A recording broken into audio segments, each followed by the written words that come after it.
Yeah, fuck. I wish we haven't been thrown out like that. Yeah, I wish we managed to find some clues as to what the Spangled Band might be. We didn't manage to investigate at all. And I imagine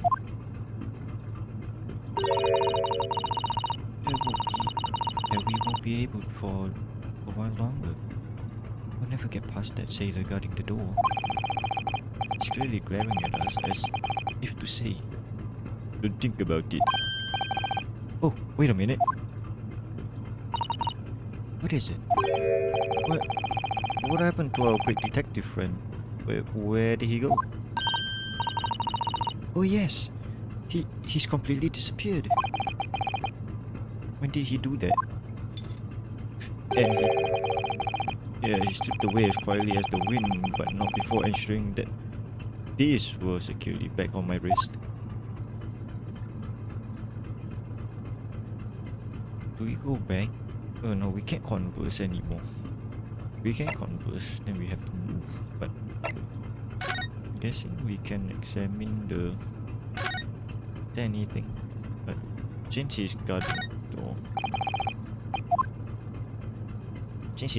the door, we can see the door leads to the second class area.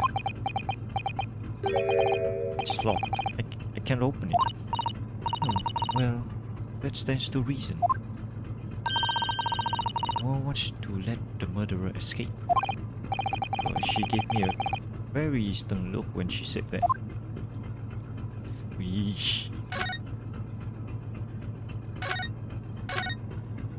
So we have to go back, I guess. First class cabin number 1. Yes, it's our cabin. Not our cabin. It's Kazuma-sama's. Sorry? Your accommodation is confined to the wardrobe inside the cabin. You know how to make a stowaway feel small, don't you? As small as the wardrobe I've been calling home. Anyways, I wonder if Inspector Hosonaga has managed to uncover any new clues.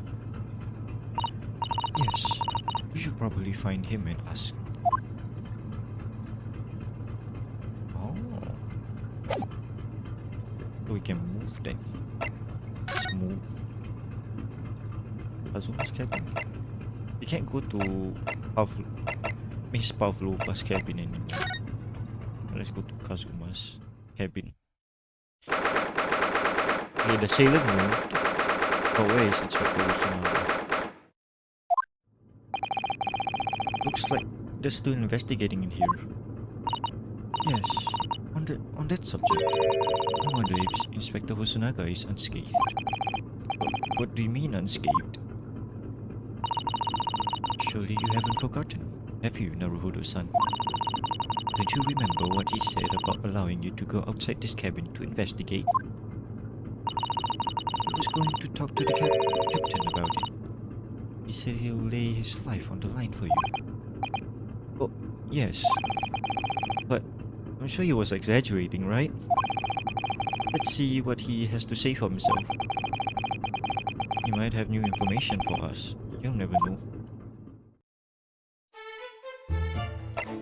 Where is he? Where is he? Oh, he's there. Okay.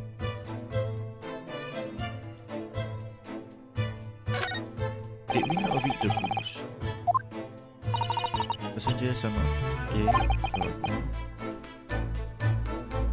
So we're bringing her pet on board. Miss Pavlova has broken the rule. She called it her friend, didn't she? Yes, although we don't know what form this friend takes as yet.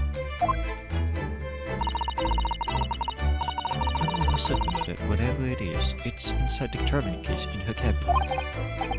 A friend. There's more to it than it seems, I think.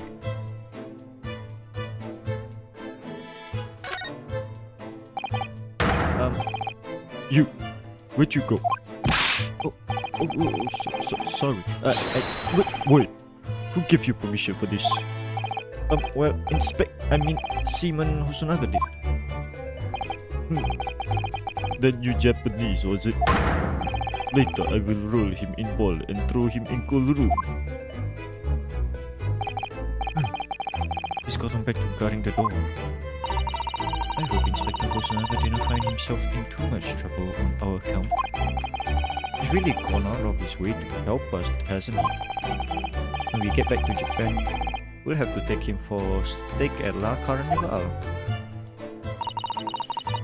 That could be a very long time for now, Naruhodo-san.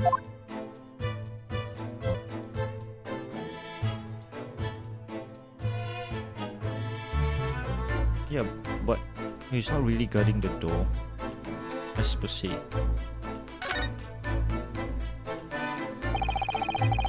All the books provided for passengers occupying this cabin neatly arranged on the shelf.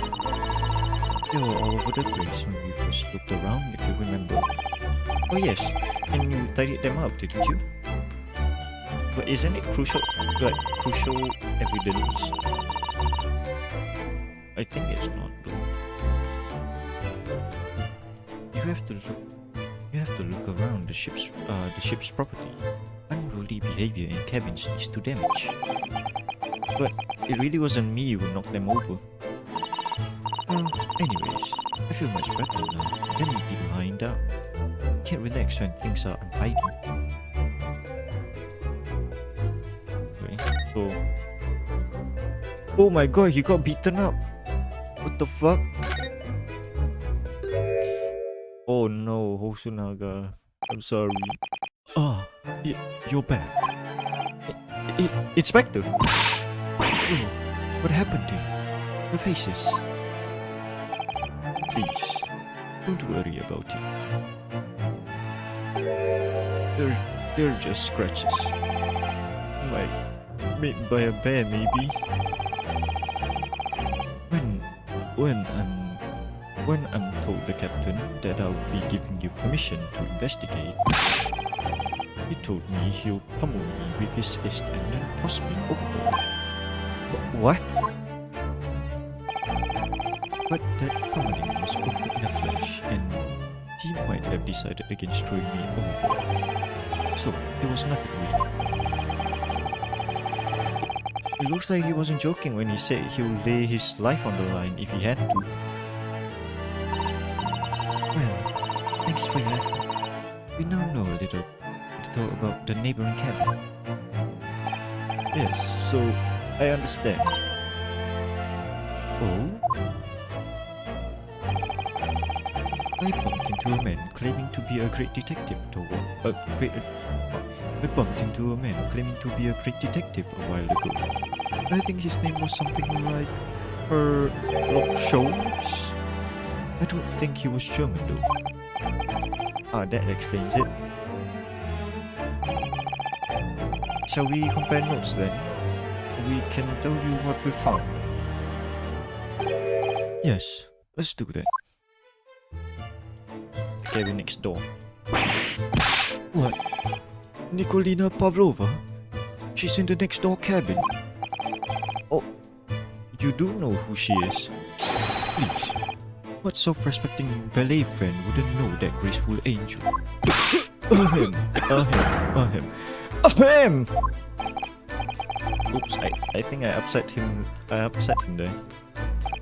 Well, that tells us the neighboring cabin is unrelated to the case at least. Not really unrelated. Oh, how? Because angels don't go around committing crimes, do they? Oops. No, I've done up. I definitely upset him. Inspector, has your investigation in here proved fruitful? If I'm being honest, there's very little much more I can do. Our duty is to make sure the scene isn't disturbed, ready to hand over to the Hong Kong police. So, I'm just keeping watch here, trying not to take my eyes off the job. Oh, I see. Ah, there is one thing. I do have a small piece of information for you. Oh, what's that? Yes, do tell us, Inspector. Please. Come on, what's this new information you got? Spit it out! What is this new information you got, Inspector? It's this. The Burya medical officer has finished his examination on the body. I managed to obtain the report. Oh, Kazuma's post-mortem report? Kazuma-sama. So, what was the cause of death? Damage to the cervical vertebrae. It's what's written in the report. His neck was broken? Yes, it would seem so. There were no obvious wounds or any other signs of injury. So at first, I thought they were considering poison. But it turns out that they found no trace of poison in his system at all. Well, what weapon was used then? Nothing has been found yet, as of yet, but the fact that there was no sign of a wound suggests it may have been a blunt object, something that wouldn't leave a mark. Oh, I see. All the body's nerves run through the spine to the brain. A strong enough impact to the neck could induce death. It is a possibility, and no obvious wound would be left. Poor Kazuma. I have a second copy of the report. If it may be useful, you're welcome to have it. Really? Are you sure? Yes, it's fine. I trust you. After all, if I didn't trust you, I've never had agreed to leave you this to you leaving this cabin in the first place, wouldn't I? Ah.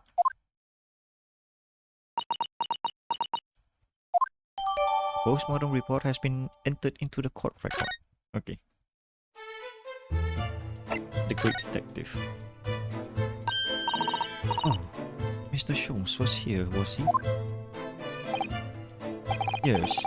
He seems to be enjoying himself a little too much as he crept around on the floor investigating. But then he suddenly left. I suppose he must have become bored. Did he say anything at all? Actually, now that you mention it, yes. Just one thing, but he practically shouted it. It's shoe polish, was all he said. Shoe polish? Wonder what he meant. It was over there. It was when he was over there, by that piece of broken glass. Do you see? So someone shined. So it was someone who shone his shoes. Perhaps he was talking about this brick-colored mark. Do you think? Ah, yes. That must be it. But how can Mr. Sholmes know that it's shoe polish?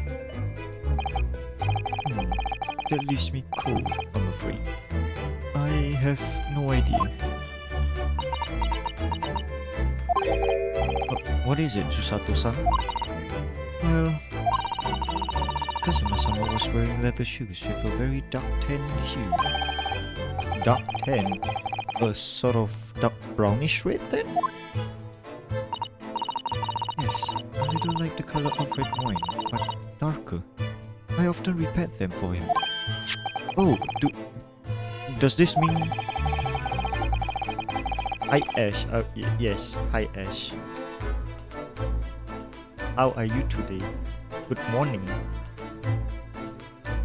And this mark was made by the polish on Kazuma's shoe as they scuffed on the floor. The mark on the floor has been entered into the court records. Yes, you caught me early. That really is all I can tell you at this stage. I should return to my post. My fellow crewmen's eyes are boring into the back of my head. Yes, that might be for the best. Thank you. Feed Zoro. Come on, feed him. Ahem. Ahem. Oh, Inspector, you look exhausted. Oh, no. Well, I feel terrible that I failed to protect Asogi-san. He was my responsibility after all.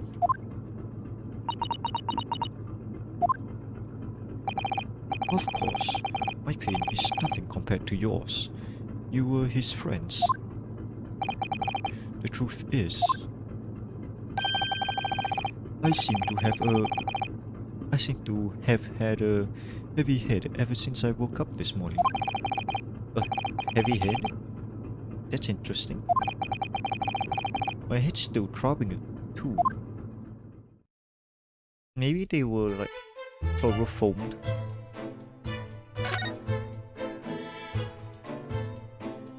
Maybe they were chloroformed though. So it's clear that these letters were written with the ink that was somehow spilled on the floor. They spelled the Russian word for wardrobe. Garabons. It seems to be an unambiguous pointer to you, Naruhodo-san, as you were sleeping there. But to be truly unambiguous, should have just spelled out my name, don't you think? Well, either way, one fact remains. It's hard to imagine that Kazuma-san would have written his last words or word in Russian. It begs the question of who really did write this letter. Okay, I have a theory. I'm just guessing here, but maybe the killer wrote it with Kazuma's finger. Yes, I could roll no. Wait, does it not work? Did it not work? Did it not trigger? Wait, why did it not trigger? There you go, hit that. Don't know why it didn't trigger though. Hi, how's your day? How's your evening going so far?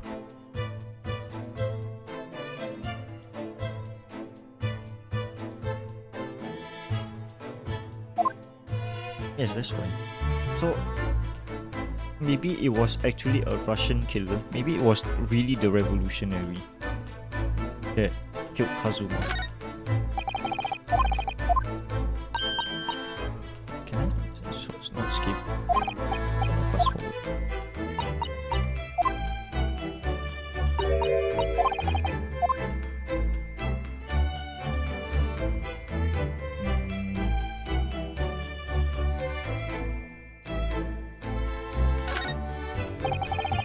This is where Kazuma spent his final moments writing his diary. 1:23 AM. I can hear a faint whistling sound. 1:35 AM. It looks like some sort of speckled pen is dangling from the ventilator grate. Looking at his writing here on this page, it's almost impossible to believe that it's gone.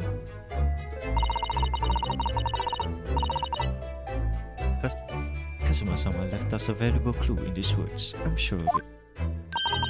We have to solve this mystery, Naruhodo-san. We will!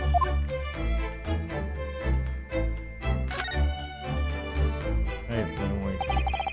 So this okay. Yes, that's right. Then just a few minutes ago, before he died, just a few minutes before he died, Kazuma saw something emerging from the spangled band, as he described it. If only Miss Pavlova has been able to shed some light on it, but she seems as baffled as we are. Yes, I wonder if she's telling us everything though. I'm sure of it. I know most people aboard would say the same thing about me, but there was something about that woman that didn't sit right with me.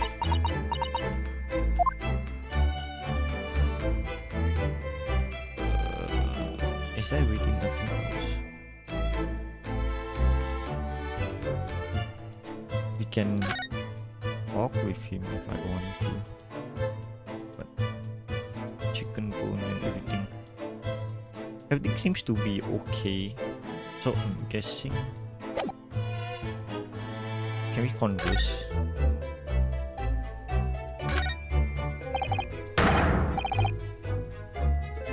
You, where you go? Oh, sorry. I just went to the next door cabin to... Wait, who gave you permission for this?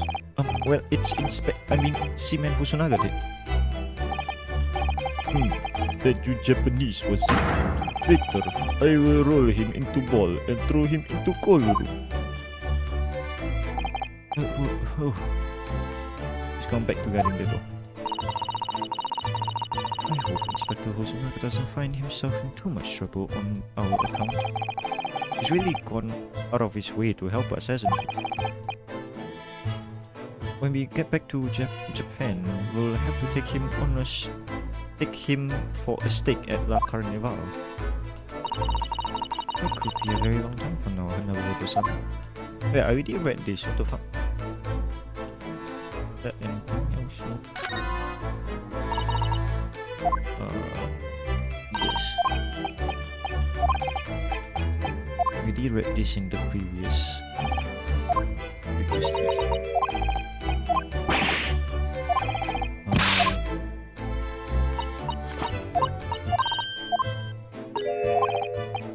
Maybe back into the first class passage. Is this where we find Herlock Sholmes?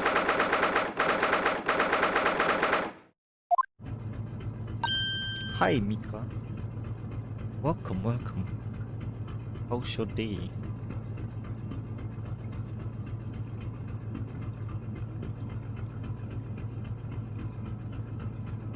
It was actually cold this morning. It was actually cold today. I slept and then woke up feeling cold. It's magic, man. She has magnets. Ah, look, Naruhodo-san. Seaman Stroganoff has gone. Strong enough? The burly Russian sailor who's always crossing his arms and glaring at us. All these Russian names are impossible to remember.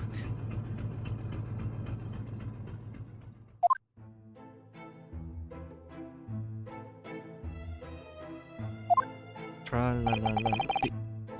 Did you hear that? It sounded like someone was singing.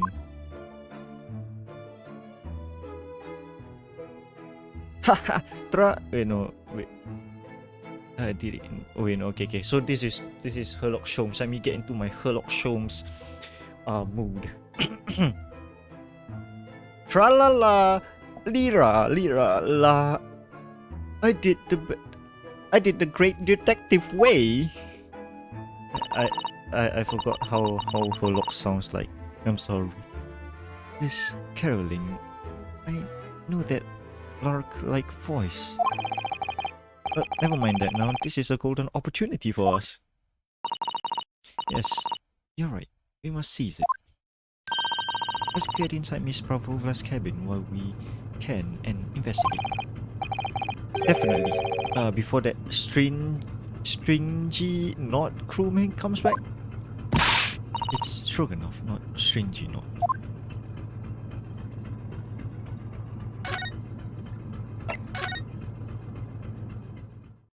Where's I want Herlock Sholmes. He's a great detective after all. Miss Pavlova isn't back yet. Susato-san! Oh! Wait, she's gone. Hey! What are you doing? Those are, those are her private things. You want to play Valo instead? Like ranked matches or unranked matches, maybe? There's not a moment to waste, Naruhodo-san. We must investigate as quickly as you can. I suppose you're right, for Kazuma's sake. Why is she keeping like books with her? Not just for Kazuma-sama. I am technically winning. Have not. How are you, Miki? Are you getting ready for work? Wait, you're back already. What am I doing? You're already back. You took a half day leave. Oh, I thought you were already back. I thought you. No, okay. So, can I tell the chat what happened yesterday about how you wanted to work today? Can I just tell chat about that? It's quite funny though. It's funny to me.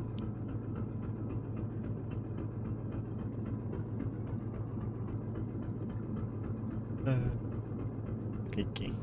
I'll wait for confirmation. I won't tell it yet. What do you mean? It can't be long now until we arrive at port in Hong Kong. I don't want you to be in those handcuffs when we get there. Comas está kick W. He's trying. My dad is trying. Our dad is trying. Really? We must solve this case, Naruhodo-san, by ourselves if we have to. Yes, we will.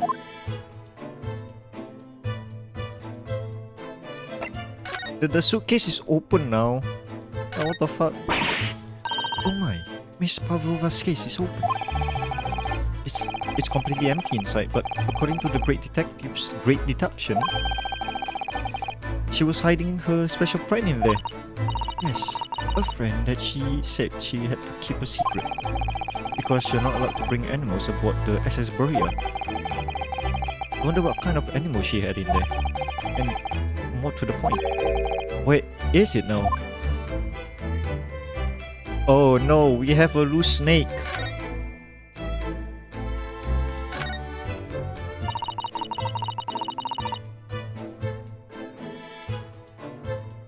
You chonk on you choke on your drink. I wonder where this little saucer is doing on this floor. Yes, it doesn't look like it's been dropped. More likely it was placed there deliberately. Do you think there could be a leak in the roof just above here? What? A leak?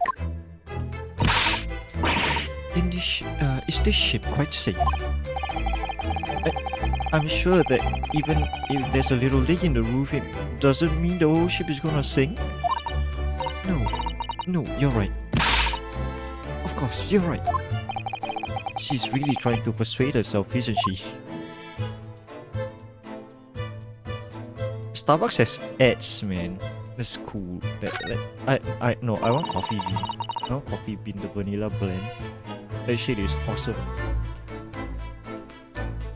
Now that I start talking about what I want to eat, I really want to eat the green curry again. Like damn, I really want to know what do Sanok Kitchen put inside their green curry? Cause that shit be like heaven. Did they like put in like cocaine inside there so that they get more customers to eat? Like we are craving for that shit. I'm craving for that shit. I don't need to pay bills. I need to feed my addiction. I need to feed my snack addiction.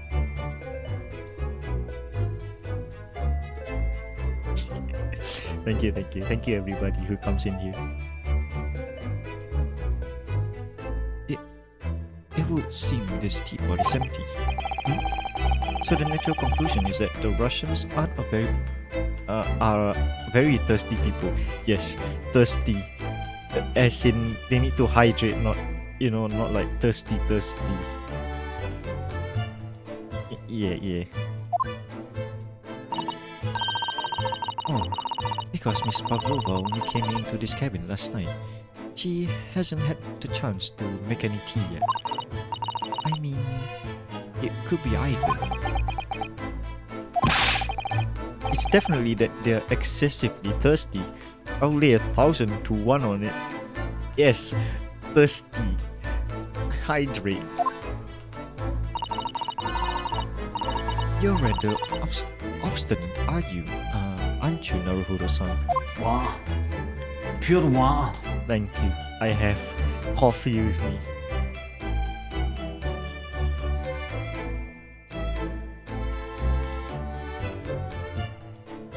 Cheers. Shall we play this with a controller too?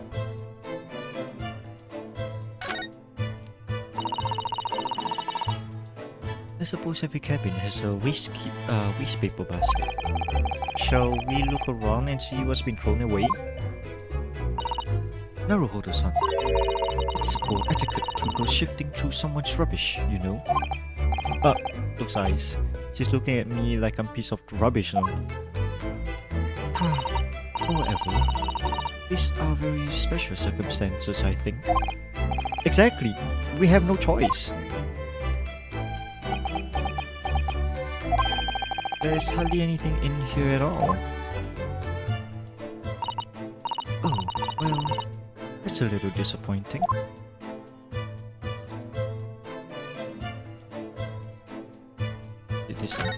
There's more books though.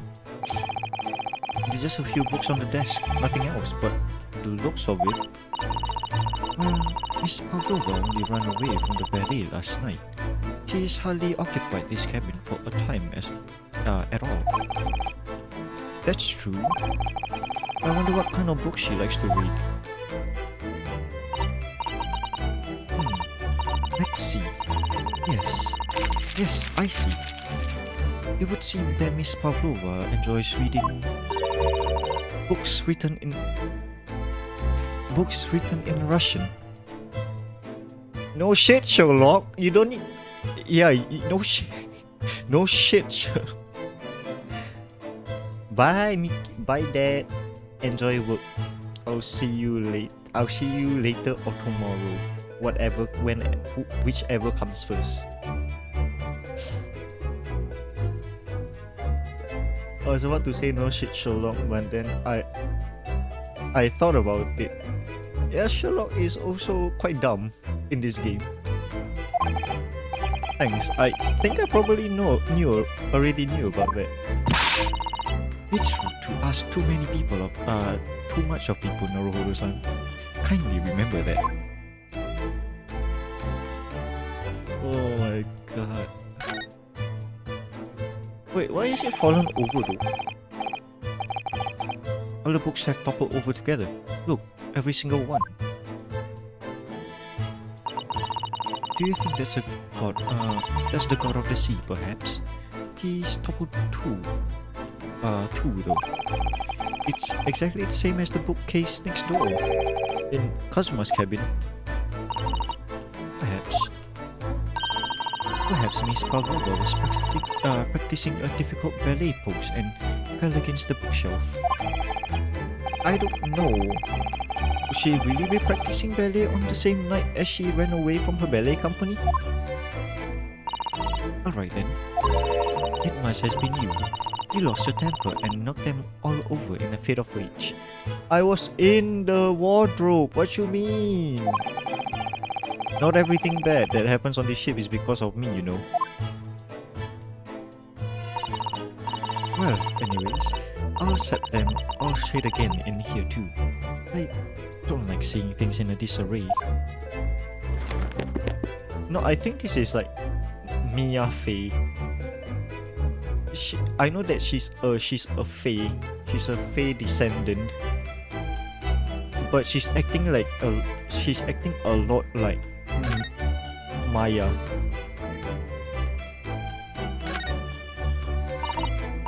Naruhodo-san, are you there? Sorry? I'm right here, yes? Why? Oh, good. I thought you might have climbed into the wardrobe when I wasn't looking. There's no place like home. She's roasting us hard, man. Whoa. What's with all this sass, young lady? What's with all this sass? But believe me, I don't have a strange compulsion to jump inside every wardrobe I see, you know. Well, anyways, I'm not sure anyone could fit inside this one. It's full of beautiful outfits. I suppose they're all stage costumes.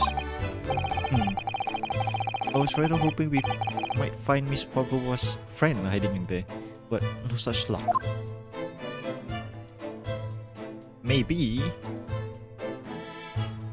in the vent, but it's like, is it a thin wall? I wouldn't say it's a thin wall. There's like a big, I would say that there's a bit of clearance in between. So this ventilator connects to Kazuma's cabin next door. Yes, although what a fool of a shipbuilder must be to open a ventilator in another room. Maybe it's so that if there's a gas leak next door, the occupant of this cabin would notice and raise the alarm. Or the occupants of both cabins would die of gas poisoning. That is possible. Anyways, last night, Kazuma wrote that he saw a speckled band coming out of the ventilator.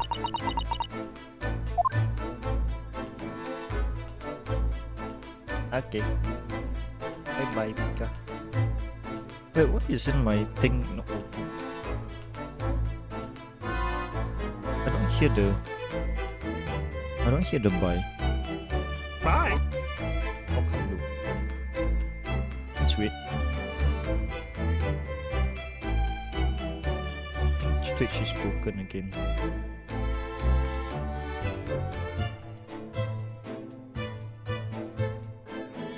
Anything else?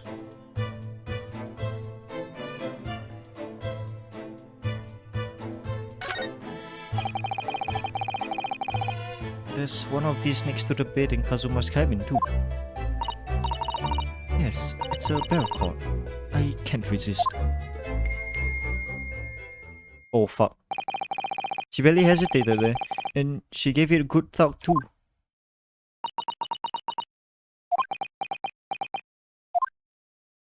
Oh fuck. No. I didn't actually expect anyone to come. We don't want them to. We're trying to investigate in secret. Oh my god. Susato, man. I thought you were elegant and good.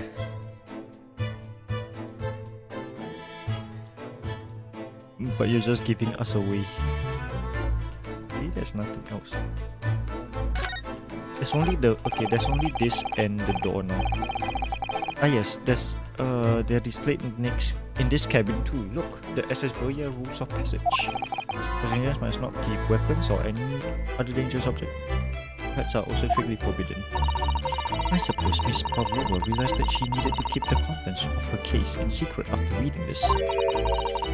Her special friend, I mean. Wonder why her friend has disappeared to now. It's probably having fun exploring the ship, I imagine. I just hope Seaman Stroganoff doesn't find it and throw it overboard. Oh, yes, so do I.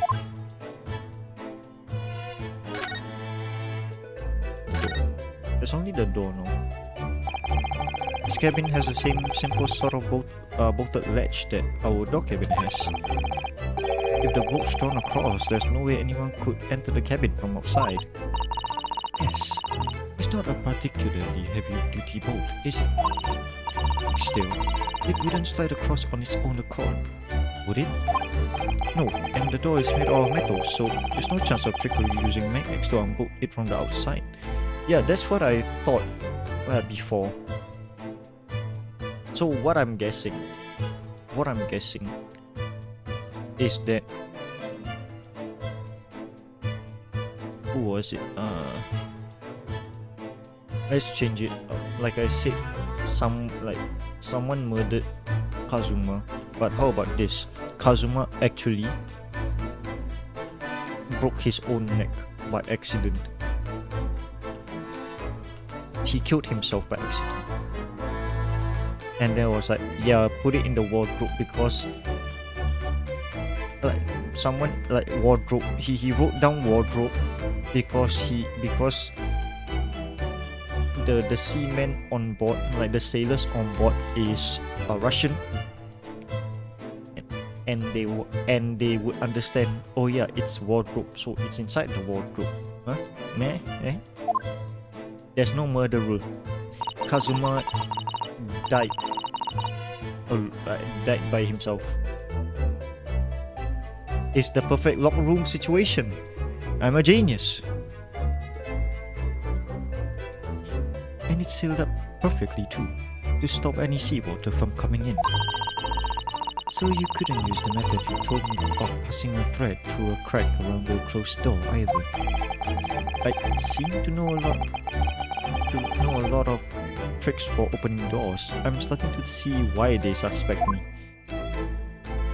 So there's like nothing else, I guess.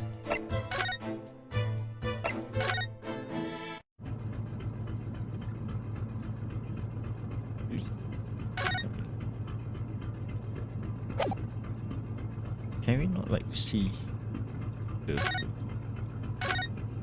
Oh, okay, oh, I found him. He's here. Oh, it's Mr. Sholmes. Look. Wow, you never know where he's gonna turn up next, do you? He seems to be stealing a look at something as he sings to himself.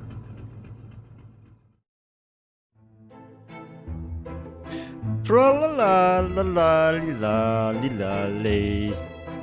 I did it in the great detective way. He's still singing. Do you think he hasn't noticed us? Or he's simply in extremely high spirits? Yes, there were times, I'm sure you knew, when the yard bit off more than it could chew. And through it all, when there was doubt, it's lucky Herlock was about. Excuse me? I solved it all and I stood tall. I did it in the great detective way. Mr. Sholmes! What is it? You want to fight? Honestly, interrupting a fellow when he's singing, and I'm just about to reach the climatic finish. Sorry, I thought you were never going to stop, so I figured now is a great time to time as any. Jeez, I very nearly dropped you to the floor with one of my famous right hooks. Oh, alright, I get the picture. Can you please put away your fists?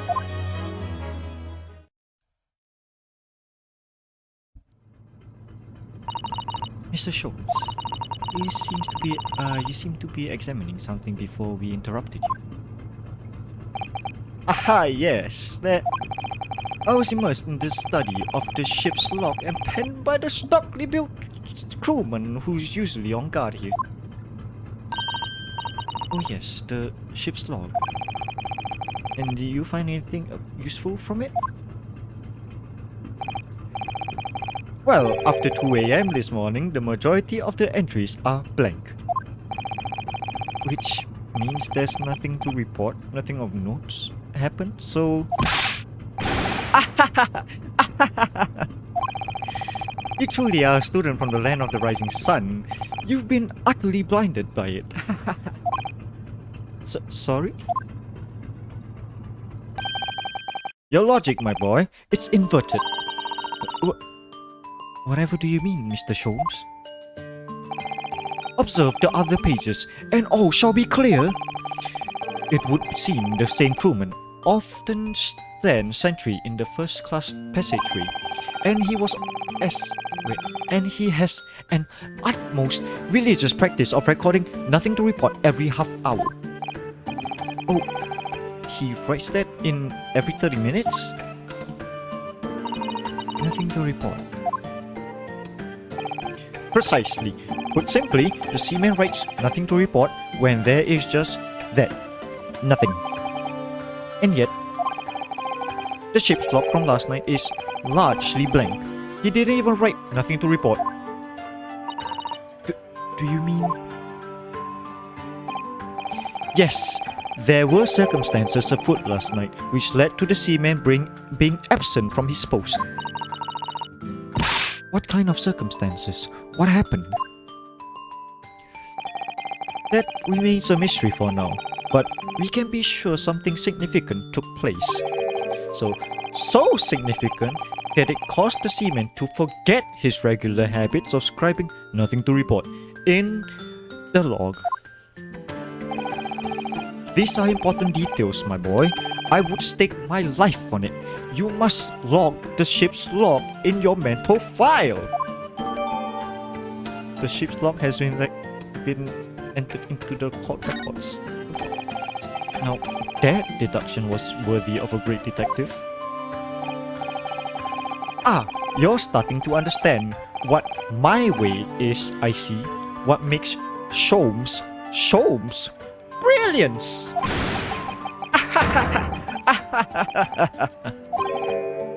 Oh, ouch! What is it? Are you hurt? Oh, don't worry yourself. I seem to be afflicted with a throbbing head this morning for some reason. Nothing more.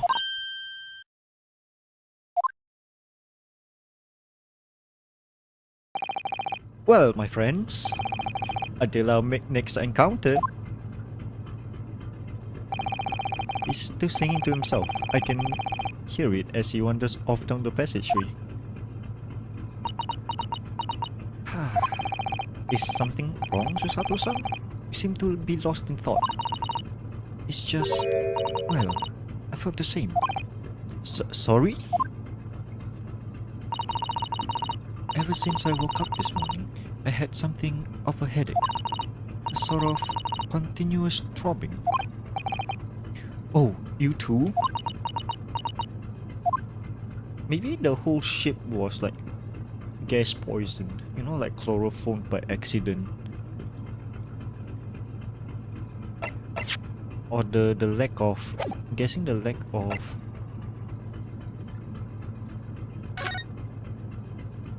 Kazuma's cabin?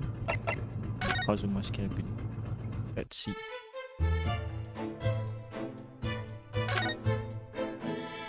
There doesn't seem to be anything of sorts now. I think going back into... Let's go back to Miss Pavlova's cabin. Ding-a-ling-a-ling-a-ling-a-ling-a-ling-a-ling-a-ling-a-ling-a-ling. Ah, what's that?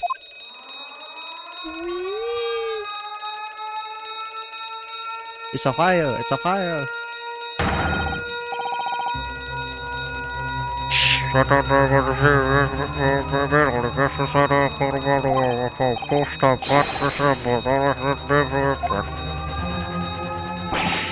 What the fuck?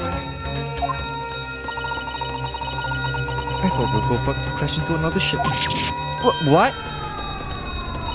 I can't stand. Susato-san, hold on. Wow!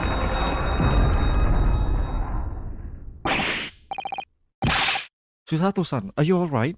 Are you injured at all? I think I'm fine. Thank you, Naruhodo-san.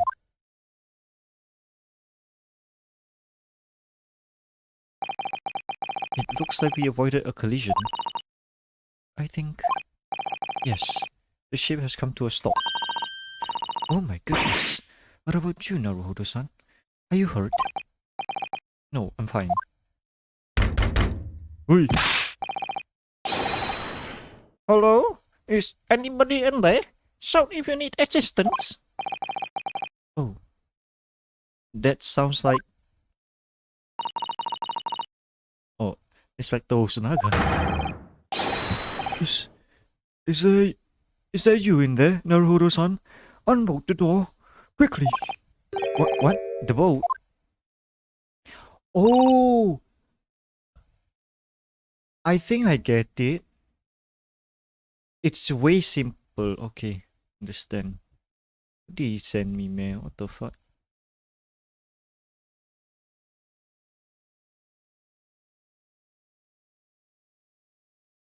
What the fuck?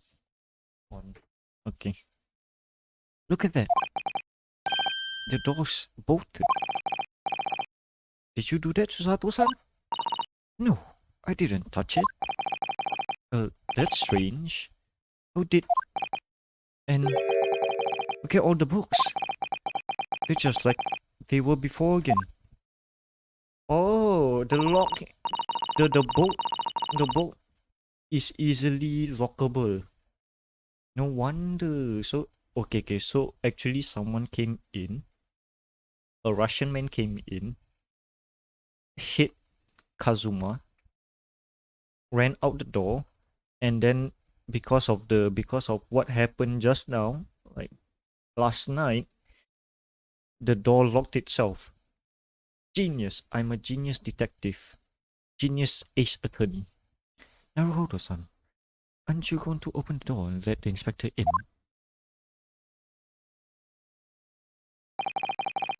I better tidy this place up first.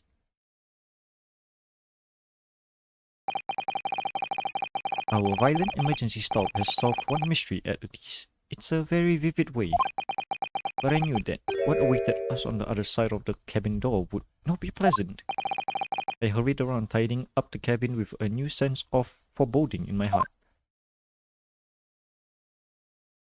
That's quick. It's fast. It's like less than an hour. Okay, we'll keep moving on then.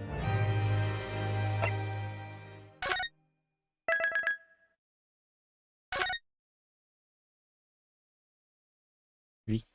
Happening? Okay.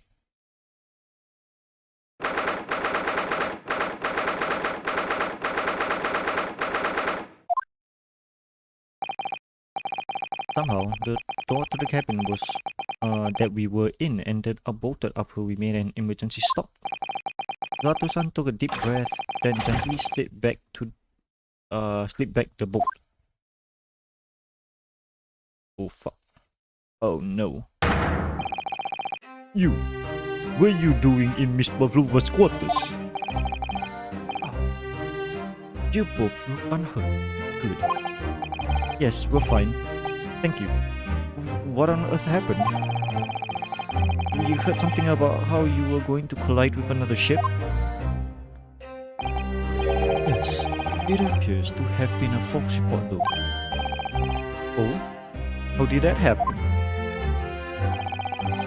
There was a dense fog outside, so it's extremely difficult to see. Someone must have thought he saw a ship ahead. This person obviously triggered the alarm, and that's why we made an emergency stop. Everything is chaos. Passengers are screaming, crews are running everywhere. My rats are all gone. Oh, you have rats? The first class area is the only quiet part of the ship at the final moment. Oh, I see. Someone triggered the alarm? Does that mean that someone pressed the button outside? Ah! You wicked intruders. Dressed all in black. You are devils. Sorry? Me? I've been called a lot of things before, but devil is a first. You opened my travel case. How could you? What? No. we didn't touch it. That's right, Miss Pavlova. It was already open when we came into your cabin. Inspector... Inspector... Yes. Arrest this man. I know he did it. He is a criminal. Is it not enough that he has killed a man? Duh, he is stowaway as well. If Vixen promises not to steal chicken, do you believe?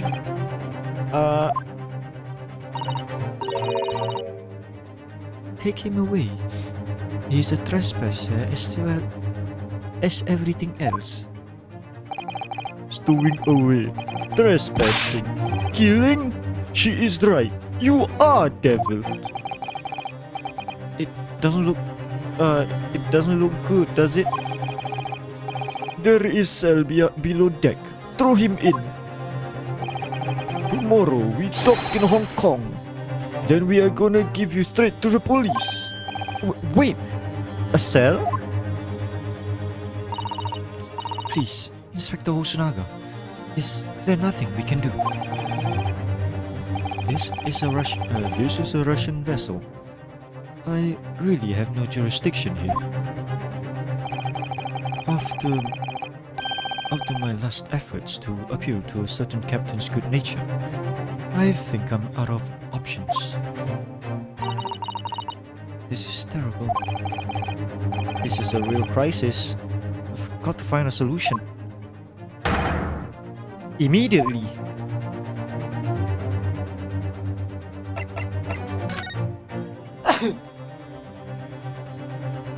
Well, shit. What the fuck? You...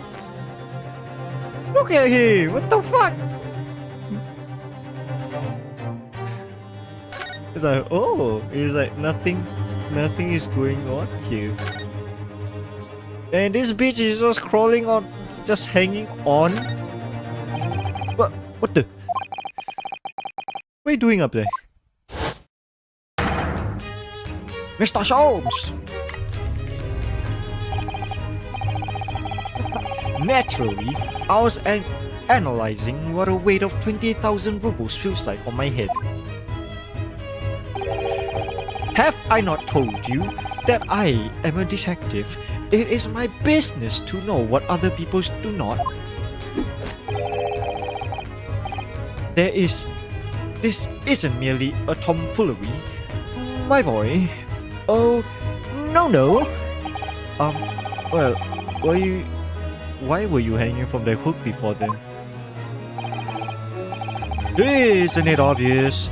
To properly assess the weight of the 20,000 rubles. Naturally, I wish to determine if it would bend that conceited looking hook on the wall so full of break and bounce. I never know what's gonna take this man seriously or not. Ah, you again, the great detective. Inspector, I confess I've been looking for you. I have something to report to you most urgently. Well, you might try looking for me somewhere other than a hook on the wall next time. What is to report? Speak! An urgent report from a great detective can mean but one thing. Yes, the case of the curious murder that took place last night here on the vessel, the steamship Burlia, has been solved by me, naturally. What? Really? Yes, I have eliminated all other possibilities. No other explanations can exist. So allow me to illuminate all of your minds. I'm gonna blow your minds all in one place, all over this room. I will commit a mass genocide. massacre. For I am about to reveal my great detective's greatly admired great deduction to this case. Ha! You have solved it. Even Hedgehog understands this case. We all know who was responsible for killing student boy this morning when we found criminal in wardrobe. It is the stowaway, and he has handcuffed to prove it. I didn't do it. Yes, the trouble is, there doesn't seem to be anyone else who could have killed this victim. Because, as everyone knows, the cabin door was bolted shut from inside. That means the culprit. That means the culprit must be someone who was inside the cabin. Yes, it's what's called a locked room in detective stories. Duh, locked room. That is point. The room was locked. Well, I can't deny that. There's no way the boat could have been drawn across from the outside cabin. You are quite all mistaken. The cabin next door is not a so-called locked room at all. What? Oh yes, there is another entrance. An entrance used last night by the culprit in order to gain access to the cabin despite the bolted lock. What other entrance? We never discovered one. Why? It gapes open-mouthed even as we speak. The ventilator, man! The ventilator? You think he is funny? I can't even put my arm through that hole. That's because your arms are too thick as tree trunks. You're suggesting that the criminal entered and left the victim's cabin through that tiny opening? That's not possible. Ah, but it is. And last night, the victim even witnessed the intruder in the act of passing through the ventilator.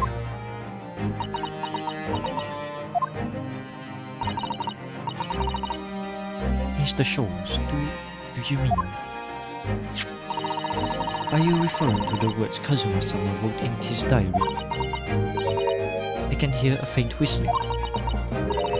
What looks like a sort of spangled pen is dangling from the ventilator grill. Precisely, my dear madam. But what does it mean? What is this spangled pen? The answer to that particular conundrum is in this very cabin.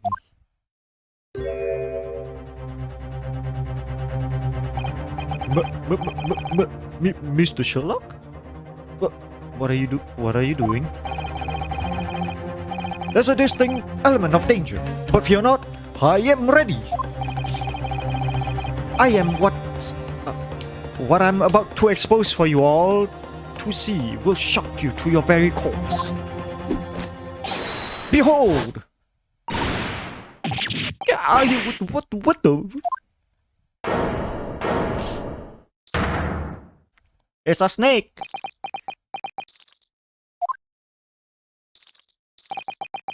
Allow me to introduce you all to the band, the Spangled Band. A snake? Undoubtedly.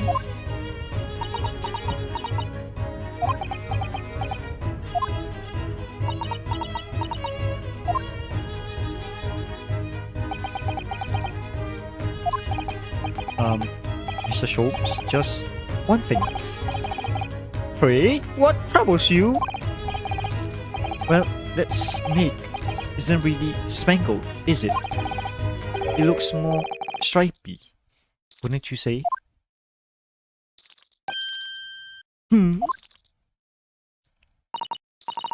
Yes, you're right.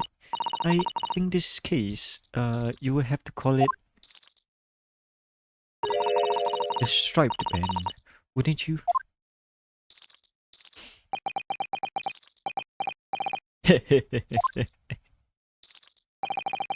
You both see and observe with distinction. However, do you not think that is precisely the trap in which the culprit wishes you to fall? Oh goodness, really? It's a trap. How exactly? I think perhaps it's time I explain the intricacies of my train of thought. Are you ready, Miss Pavlova? I'm sorry for the young man who died, but that is all. His death has nothing to do with me. This whole thing has nothing to do with me. There are two conclusions I have driven from this that I have drawn from this fact. Is there no one's gonna no one's gonna help that sailor. He's gonna poor man. There are two conclusions I have drawn from the fact. Number one. Last night, your friend infiltrated the victim's camp.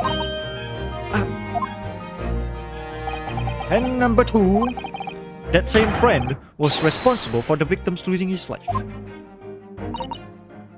No. He's done as white as a bowl of rice again. Jones must be right. He's hit the nail on the head. This young woman's friend killed Mr. Asogi.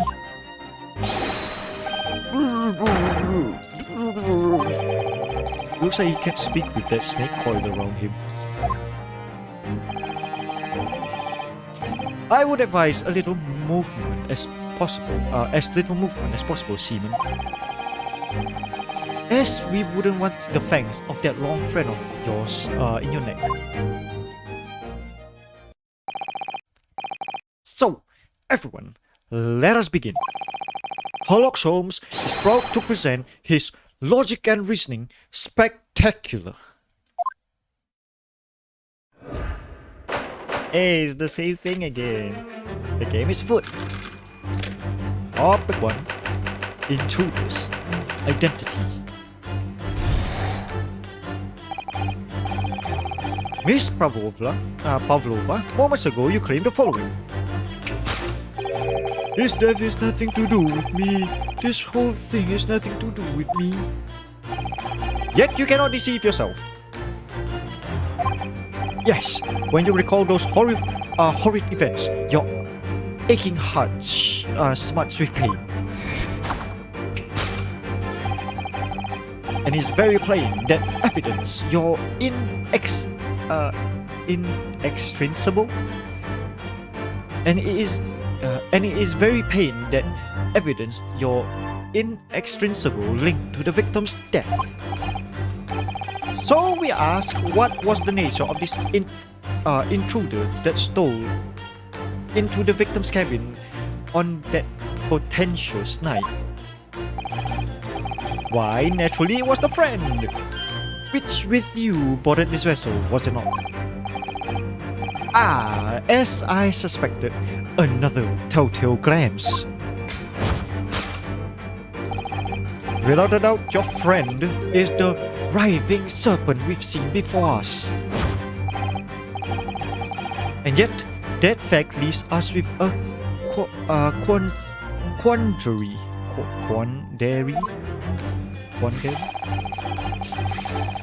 The victim's written observation on the life night in question tells us of a spangled band, whereas regrettably, these specimens markings do not fit the description in any way. What explanation can we give then, pray? What was this sight that fell upon the victim's eyes last night? No, don't look at me. This has nothing to do with any of this. Oh, but it does. You have the answers to this quandary, even now, hidden behind your back.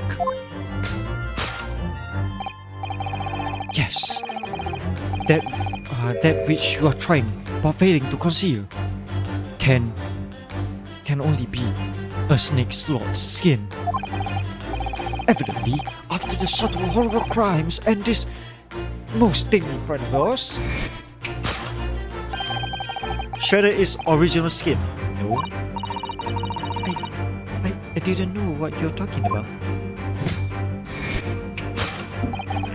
Last night, through the ventilator visible in the cabin, your then spangled friend slithered right next door. Using the bell cord on the other side as a bridge, the serpent silently descended into the victim's quarters. In the dim light, it appears as the young gentleman who was about to lose his life as a spangled man. That makes no sense. In summary, the nature of this friend of yours, which last night infiltrated the scene of the crime, is a rare breed of snake whose marking changes each time it lost its skin. A snake so dreadful, we can only imagine it would be found in the deepest depths of India.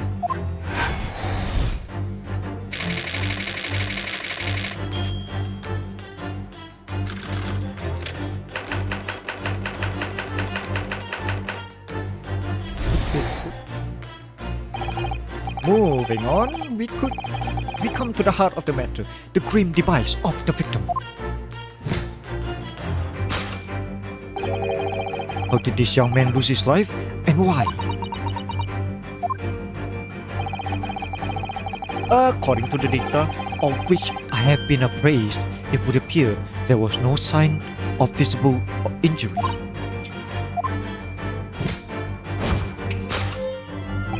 In fact, the circumstances of the victim's death can only be explained by a terrible venom. There's no poison. What you made? There's nothing. Now, if we take that for a fact, we can reasonably imagine that there remains evidence to affirm it at the scene of the crime. Oh no. Could there be? Yes! An examination of the deceased body will prove the cause of death conclusively. The almost but not quite Yes, hello Joker. You're here. Good.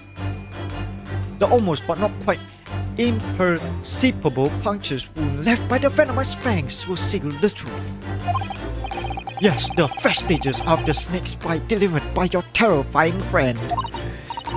This makes no sense. No. Oh, you got an end. No.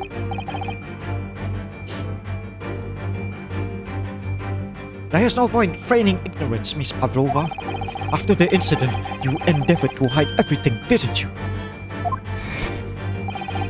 But now your involuntary glance betrays the hiding place of your choosing. The case is being. I like this. I like Sherlock's part, so I can be more extravagant. Hi Joker. How are you? How's your day so far?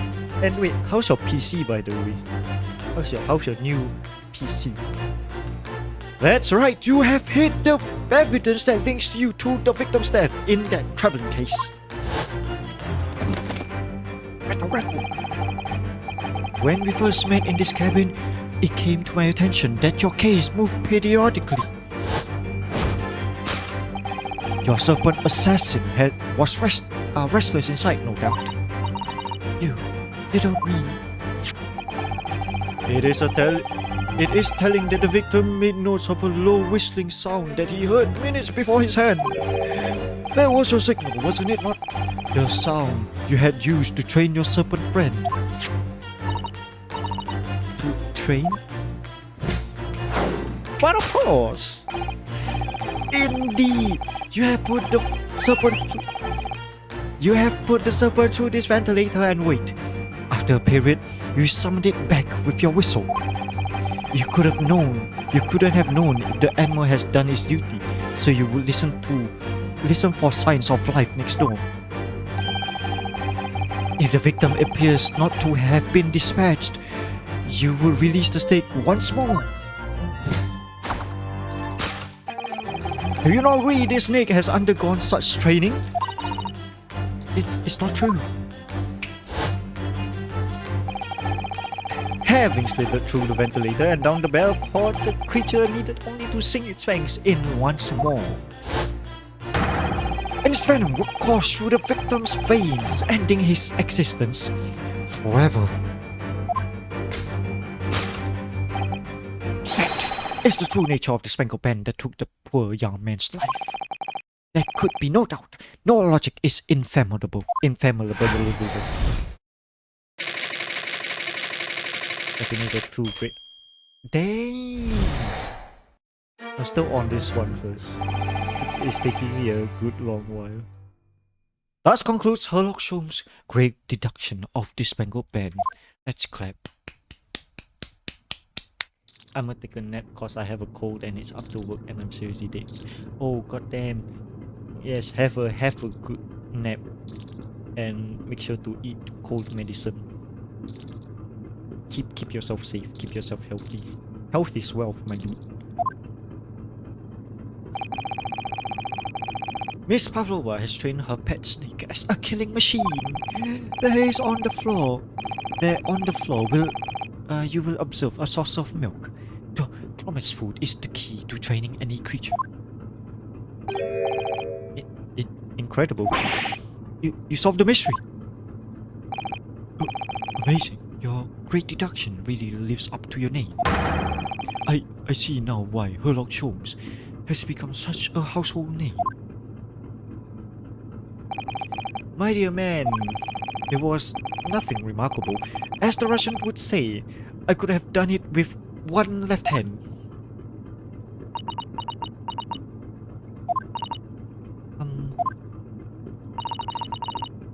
Could I venture an opinion, Mr. Holmes? But of course. What's on your mind? It's just that about your deductions before, some things don't quite make sense to me. A welcome question as to my methods, and will answer both loud and proudly. Oh, good. First of all, snakes are egg-laying creatures, part of the reptile family. You are well informed, madam. And reptiles, don't drink milk. Ah! It's really only mammals that like to drink milk, you see. So, I'm not sure if it would be possible to train a snake using milk as a reward. No matter. No doubt Miss Pavlova used some other treats to encourage her pet to do her bidding. Milk was merely an example. The logic still holds. Well, there is something else. Snakes don't have ears. Yes, so I'm not sure it would really be possible to signal the snake by whistling. But, madame, what are the tales from Arabia? Have you not heard of the snakes that dances to the sound of a flute? I think perhaps the performers play their music in time with the snake's natural movements. Oh, I see. No hands, no feet, no ears! These creatures are so inept as to be practically useless! Don't take it on the snakes, Mr. Holmes. There is another thing. You have more? Snakes uses the scales of their bellies to propel themselves. So, I'm not really sure that a snake could manage to climb up a flat paracord like that in this cabin. Then it should try harder! Please, don't be angry with me, Mr. Holmes. The point is, even if the snake has gone through the ventilator to the next door cabin, it couldn't have come back without help. Then, what I'm trying to say is that there's a number of reasons why it's difficult to imagine the snake could have had a part in this. Hello, Mika. Welcome back.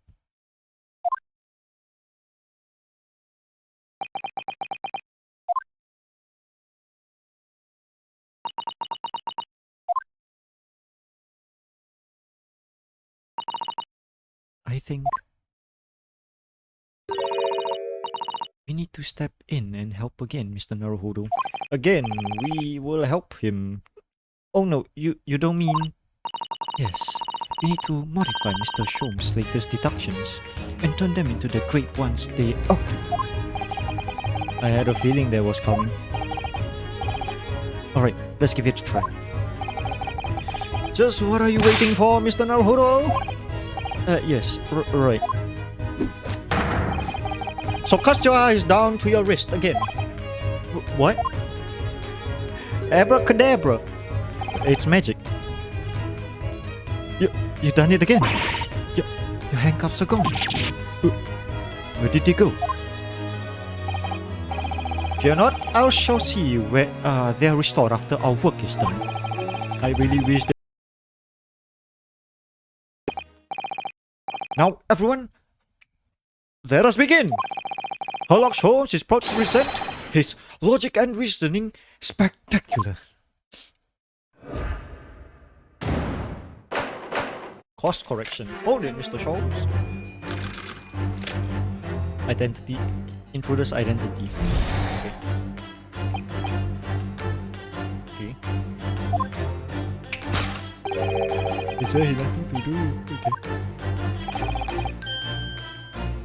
Damn, I drank coffee but I'm yawning like crazy, man.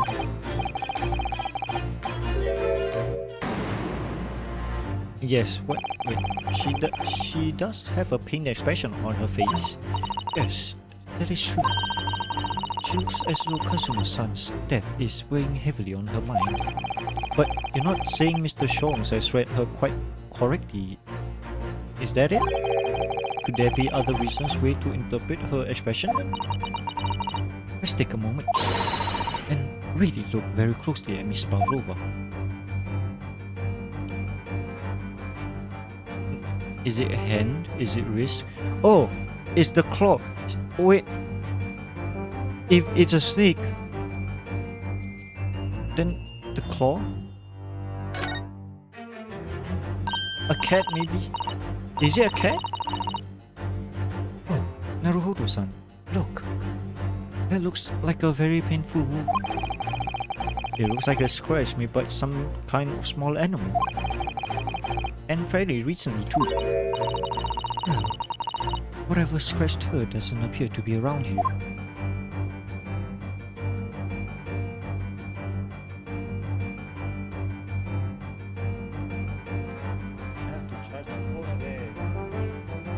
Okay. Anything on her?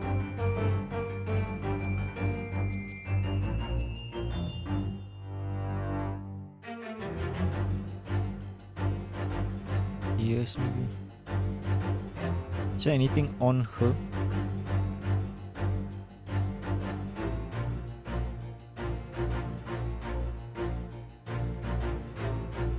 A wrist. What else is weighing on her mind though?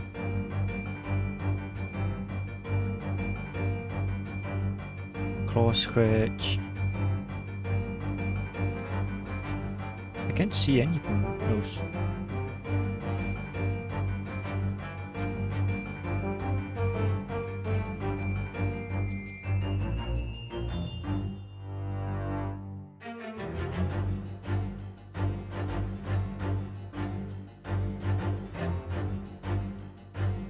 Aching heart. Wait, what?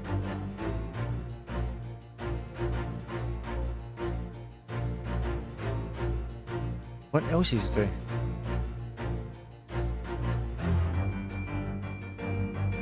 Her ears? Oh, she's missing one of her thing.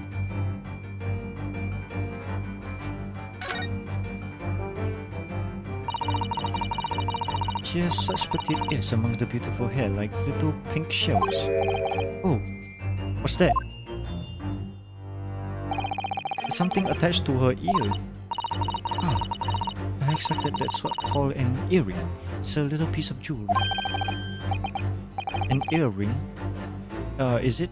It looks really tiny. Perhaps part of it is missing. Maybe it's broken off. So now all that's left is a clasp part that attaches to the ear.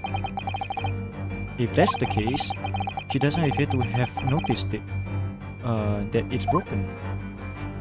She does. Maybe, I don't know. She has such petite ears and beautiful hair like the... Okay. Is that dangling? That's something dangling from her down from her ears. Ah, it's an earring. The crescent moon part looks like though it's made from wood. It's charming, isn't it? Women do seem to love adornments like that. In their hair, around their necks, on their fingers, and even hanging from their ears, it seems. Well, jewelry is beautiful, Naruhodo-san.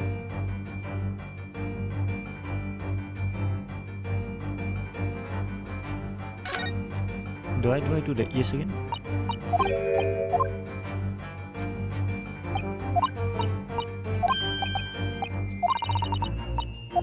Wait, do I need to present? Wait, I have to present. Oh wait, no. Yeah, I have to present. My bad. I forgot about that.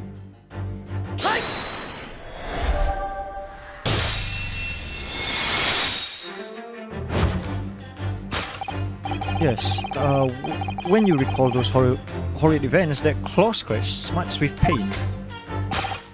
Indeed, a simple observation revealed that the wound is fresh. Miss Pavlova, did you in fact receive that scratch sometime last night? Ah.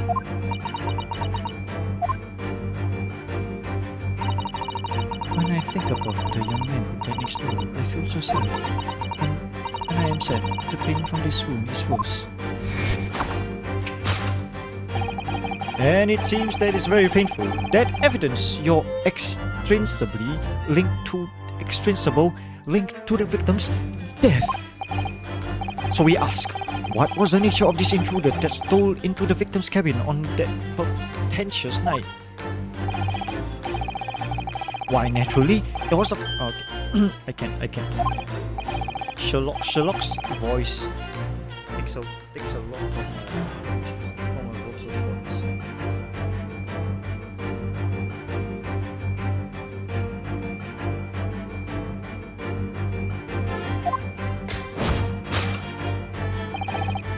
I read this. It seems likely that the scratch mark on the back of Miss Pavlova's hand was made by this friend of hers, doesn't it? Except, snakes don't have claws, do they? No, they don't. They don't even have hands or feet, or which claws they might grow. Well then, if that snake isn't her pet, what is it? What's the true identity of this friend of hers? She follow her gaze, Naruhodo-san. That's where we'll find the answer. Follow her gaze? Oh, she has a cat! It is a cat! It's a black cat! It's Zoro! No, it's not Zoro, it's Toby. No, it's not Toby. They're both guys. It's Selena! Maybe, I don't know. This must be something Miss Pavlova's brought with her when she ran away. She is exceptionally beautiful, isn't she?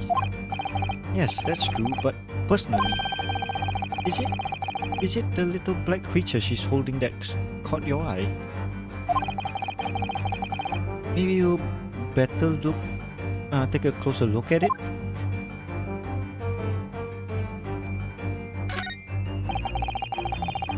Look at the little cat Miss Pavlova is cuddling there.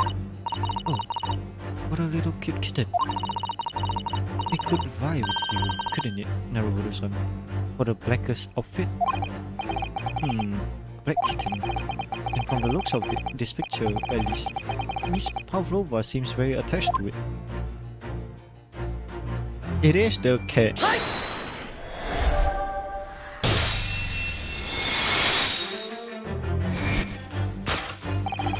Without a doubt, your friend is the little kitten we see before us.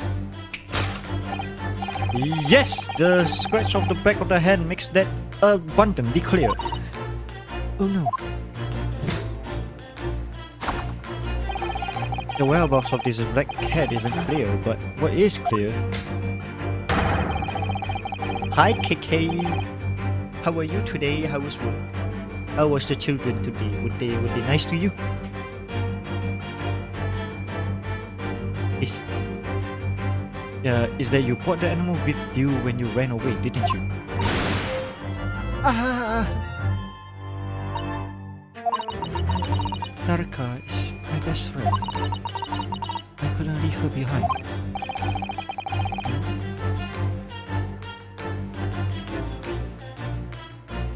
They kept pinching you. Oh no. Darka would would appear to be a Russian blue. Is that a Russian blue gray? Wait, legit, isn't a Russian blue gray?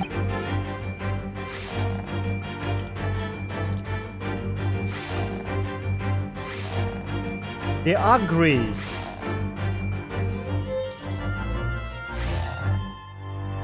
But that looks like a black cat. That looks like a black kitten. The victim's written observation on the last night question tells us of a spangled band. Oh, you just know. It became a norm for us already. That a snake is on the sailor's head. Whereas regrettably,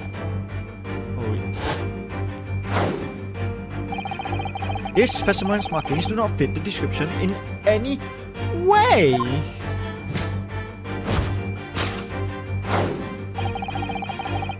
What explanation do you have to give us, pray? What was this sight that fell upon the victim's eyes last night? No, don't look at me. This has nothing to do with me. Yamete kudasai. Oh, but it does. You have the answer to this quandary even now hidden behind your back. Yes, that's what you are trying. Oh wait, that's not a snake's throat skin. Do you see that? She just took something out of her pocket and hid it behind her back. If she's just left it in her pocket, no one would have ever known. Oh yes, boys like that are what Mr. Sherlock's show specialties. Is even so cleverly forced her to reveal something. Is it? But he's making all the wrong deductions though. It's not even a spangled band. I thought deduction was a specialty, or making me believe there was a ploy too. Anyways, I find it hard to believe that the snake skin,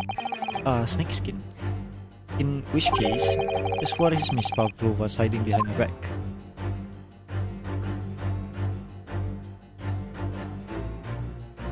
What is that? It's a cat's tail. No, it's a cat's tail. It looks like cat's tail. Oh, it's not a whip. Well, it is spangled, but it's not a band. But what is it? It seems to be soft and fluffy, a long piece of cloth of sorts, and that looks like a handle at the end. I think it's a cat's toy. This is common in the West, apparently. Or is that a toy for cats? Cats like to chase the band around and paw at it. Kittens in particular love that sort of play.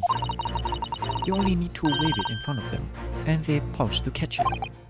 Haha, it sounds positively adorable. So it's a cat's toy.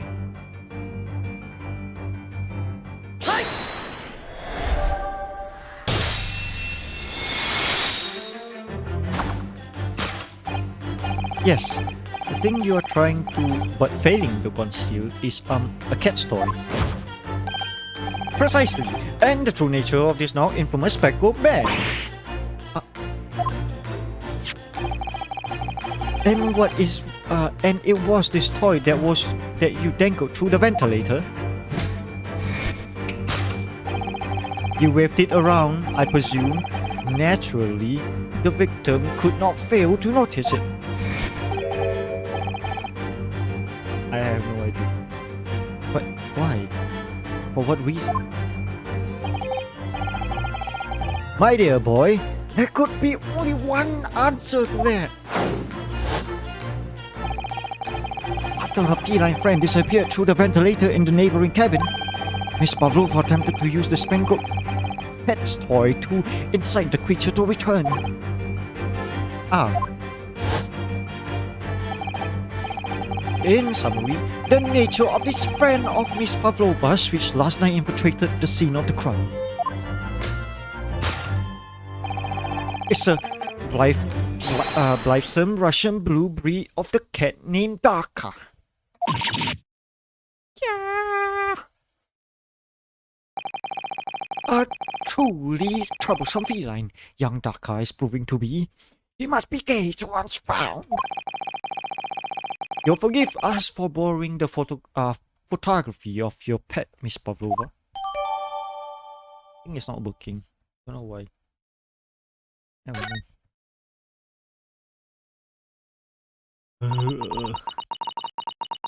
It was after I gave her some food last night. That's when it happened. She scratched the back of my hand and then ran up the bell cord. Before I could do anything, she had disappeared through the ventilator. Darka, she is very naughty.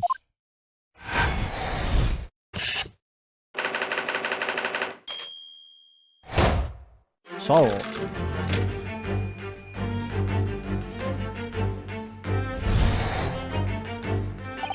moving on. God damn it, again. Moving on, we come to the heart of the matter, the grim demise of the victim. Did this young man lose his life and why? I've read all this, so I'm not gonna save it for like new.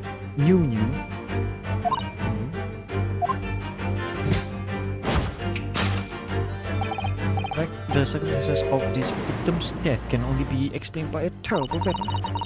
What Mr. Shom says is true. There was no sign of a wound anywhere on Kazuma's body. That's right, but Shom seems to be unaware of one very important detail. Kazuma wasn't poisoned. Yes, it would seem so. Let's give him the information he's missing now.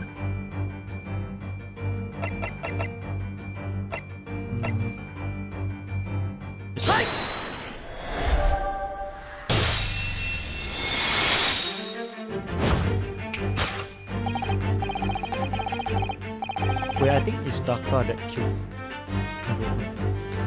In fact, the circumstances of this victim's death can only be explained by the post-mortem report. Ah yes, I knew it was one or the other. His neck was...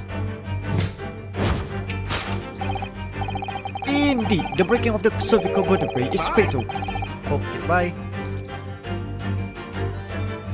Only that Goliath would be strong enough to survive that.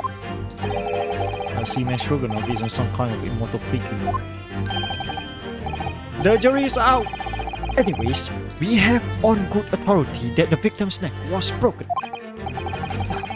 If we could take that as a fact,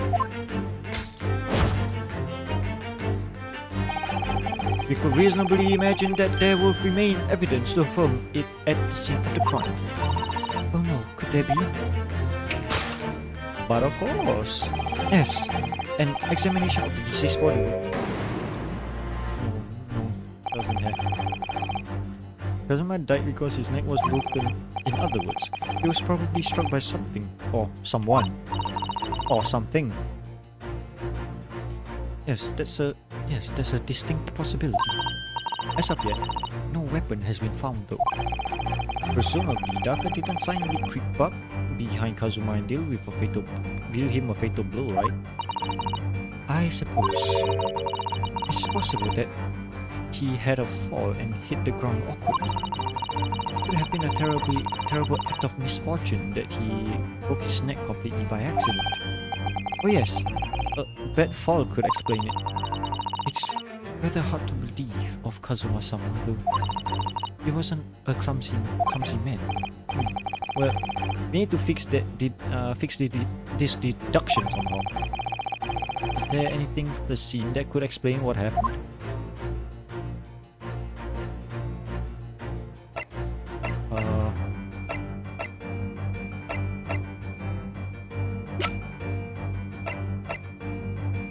This one?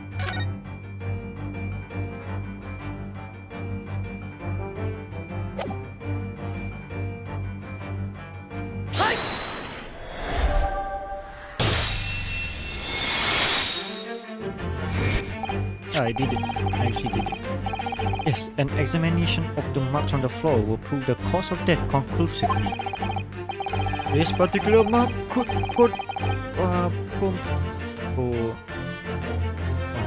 this particular mark so prominently visible next to the victim's body is a deposit of shoe polish. Shoe polish? Indeed! Positively identified by a little analysis device I constructed, which I carry now as a matter of course.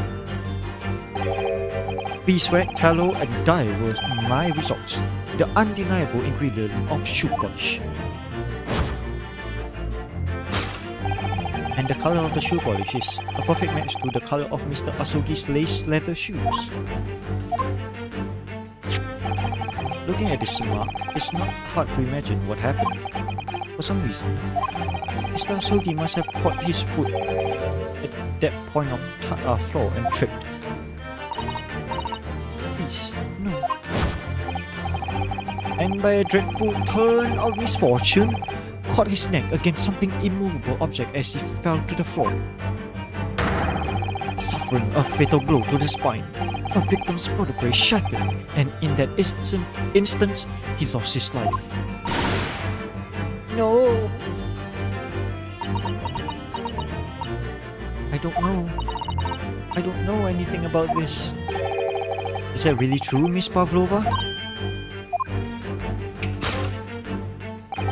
What about the evidence left at the scene where Mr. Asogi lost his life?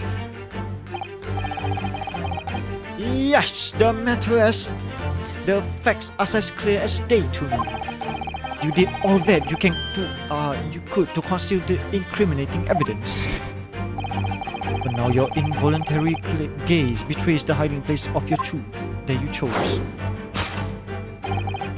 That's right, you hid the evidence that links you to the victim's death in that traveling case. No, I think I don't believe it. Kazuma-sama merely tripped over and now he's no more? It can't be true.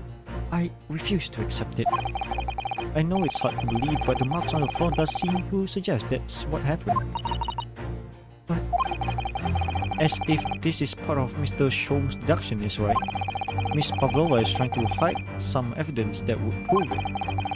Here, in this cabin, somewhere in the direction of that she just cast her eyes? Where, I wonder? Let's have a good look around. The answer may be here somewhere. Inside? Can I look inside?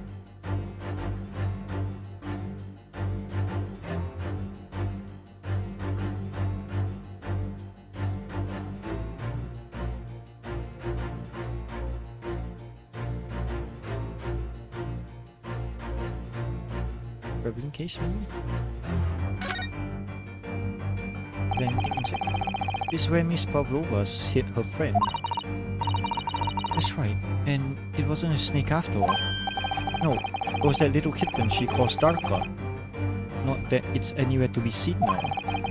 Seems to have left itself out of its case and gone exploring. I expect it's wrapped itself around someone's head, somewhere trying to make a new friend. Either way, that or it's scratching their hands to pieces.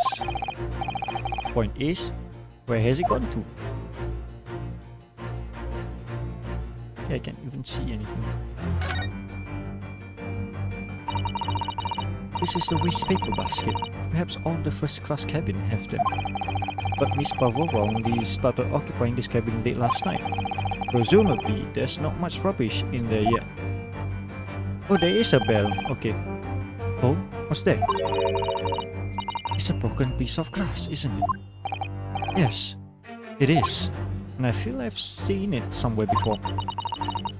If it's familiar, perhaps it's more than your minds are simply playing tricks on you. Inside this waste paper bin.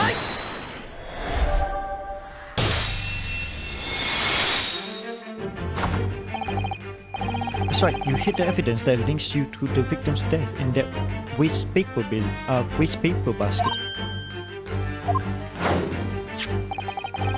Here we have a fragment of some sort of intricate glass object, it would seem. One that has a familiar air, in fact. Precisely. We found another piece of broken glass on the floor in Mr. Asogi's cabin. And as you can see, the two pieces fit perfectly together. Oh no. So, Miss Pavlova, shall we consider what this tells us? Why would it be that part of this glass object, which was evidently broken at the scene of the victim's death, should be found in the waste paper basket in your cabin?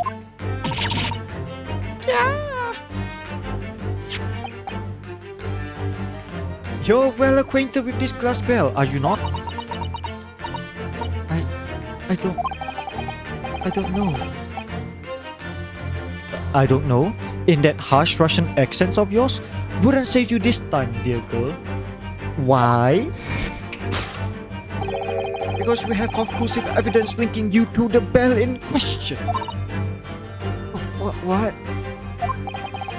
Take it away, Mr. Naruhodo. Yes. The evidence linking this Miss Pavlova to this little glass bell would be the cat bell. The cat picture. This one. That one.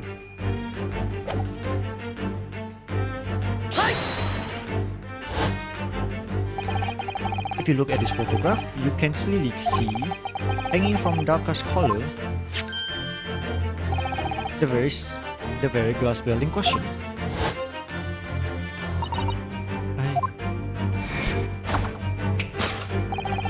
The truth has caught up with you, Miss Pavlova.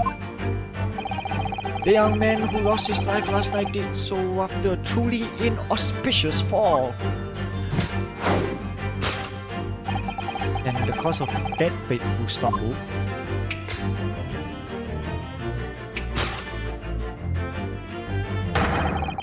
your absent feline friend, Darka.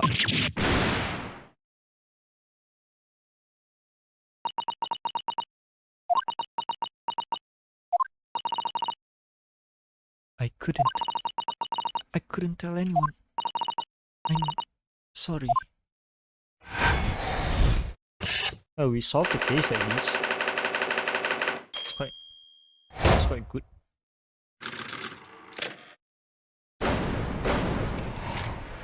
Elementary, my dear Watson.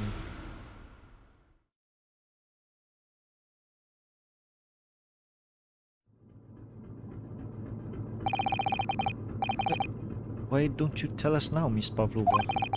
Tell us exactly what happened last night. It was a little after 1 in the morning. It was so late, but I haven't had time to feed Darka, so I gave her some food. And then, all of a sudden, she scratched me and jumped out of my hands. People do say that cats become very anxious and nervous in new environments. She was so fast, she disappeared through the ventilator before I could even stop her. That is how you acquired the rather nasty wound on the back of your hand, I take it? Yes. And I had read the rules on the wall. I knew that I was not allowed Darka with me. Yes. Modern scientists suggest that animals can carry infectious disease. It's a precaution, really. So I listened and listened, trying to hear if there was some noise in the next deck cabin.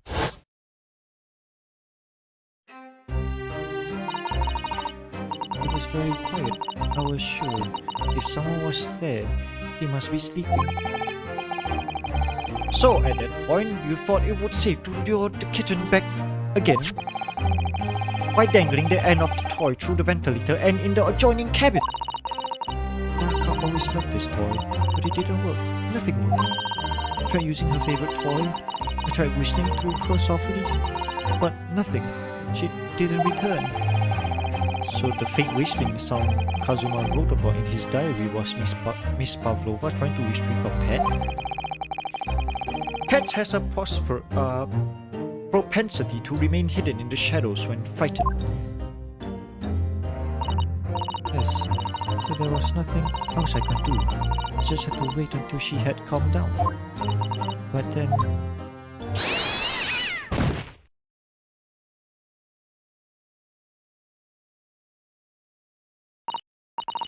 I nearly passed out with shock. I heard her cry out and then... Oh, it was such a dreadful bang. Then afterwards, nothing. It was totally silent. Kazuma was...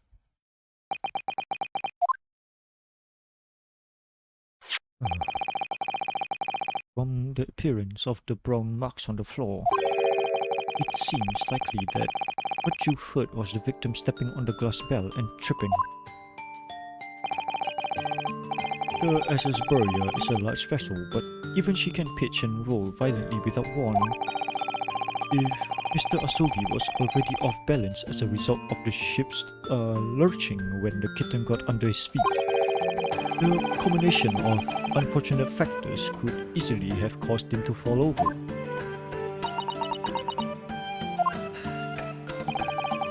But what became of the kitten afterwards?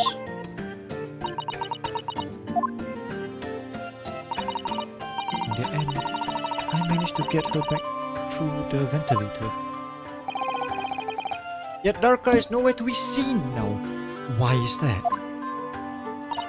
I must have forgotten to lock my case, and now she's disappeared again. Gracious! That cat is an insufferable restless as I am. Well, he knows something about himself at least. When I woke up this morning, I heard that a young man in the next cabin to mine has died, but I couldn't bring myself to tell anyone what had happened. I was too scared. Scared that they would send me back. Oh, hold on a minute. What about the snake? You're right. Where is it? If the snake isn't your friend, Miss Pavlova, then whose is it and where did it come from?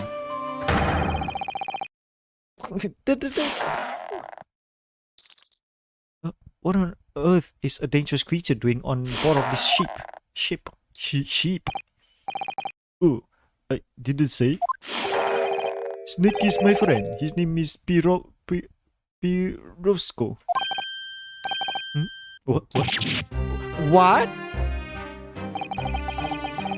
That snake belongs to you?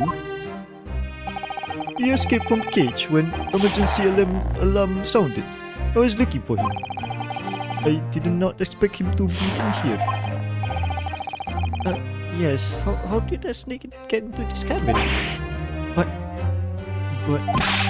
animals are not permitted on board. We are at sea for 1 year. You want me to be so long without close friend? Without someone who understand? Couldn't you find someone a little more human would understand you better? But my dear burly fellow, a gargantuous venomous snake. Surely you could have appreciated the danger you're putting everybody in. No venom. Pirovsko does not have venom. He is harmless, very long, but very gentle. He is adorable, like Granny. It's venomless? Yes, now he angry, so he in bad mood. But once I feed him, you will see big smile. And you feed him what? Milk, I suppose? Like that Like they say that milk chickens. Ridiculous. Snakes that drink milk are only a stupid stories. Pirates go eat mouse. Big fat round mouses. Ah, oh, so is that what the mousetrap in the passage way out there is for? Of course. How else can I catch my friend's favorite food? Nothing says top of the food chain like that. Look in their eyes right now. He's so dead. Look at Sholmes. He's so dead. I refuse to drink milk. It can't hear a whistle. It can't climb up bell cords, and it's not even venomous. How the deuces did something so inept land a starring role? It's not my fault. I do not make up stories. My peer of school is nothing to do with this incident.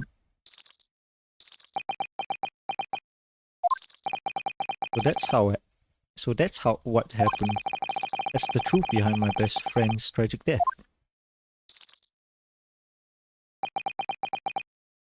Great detective my ass, eh?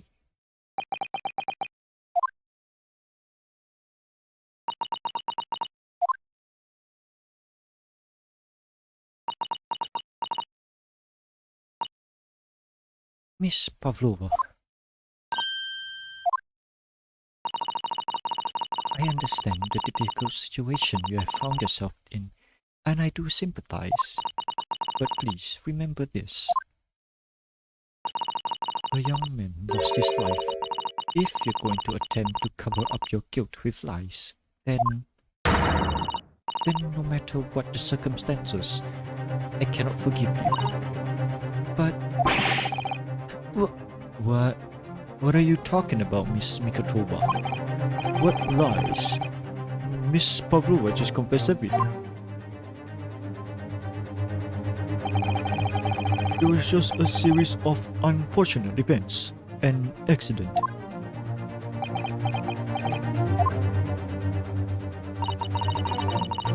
I'm no great detective like Mr. Sholmes. I do have a gift for knowing the truth, but even I could see that was not the truth. Don't you agree, Mr. Naruhodo? To be perfectly honest, yes. There's a discrepancy in Miss Pavlova's story. I'm sure of it. I just can't quite put my finger on it.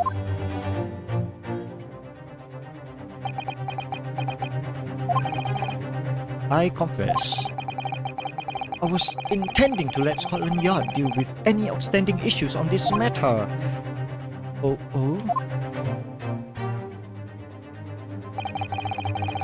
I am only present here for a very specific reason.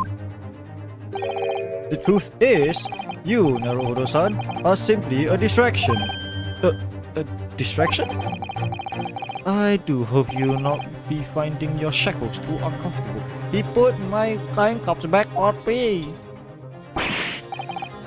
Not again. When did he do that? Especially as that's on your wrist as a result of my intervention. I was rather hoping I could resolve matters before we made our next port call. You were Mr. Schultz? Yes, but I overlooked one important detail.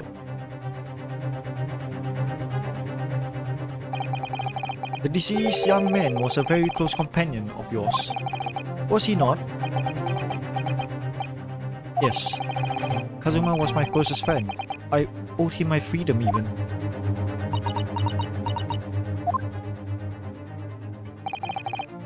In that case, we must follow this to its conclusion. No further distractions. You must uncover the real truth here, Mr. Naruhodo. Yes, whatever may that be. The key to this is the discrepancy in Miss Pavlova's story. I'm sure if I can chase that down, maybe that truth will become clear. The truth about how you really died, and about how that scene in your cabin really came to be. Alright, I'll see what I can do. Excellent. Thank you, Mr. Naruto. So then, shall we begin?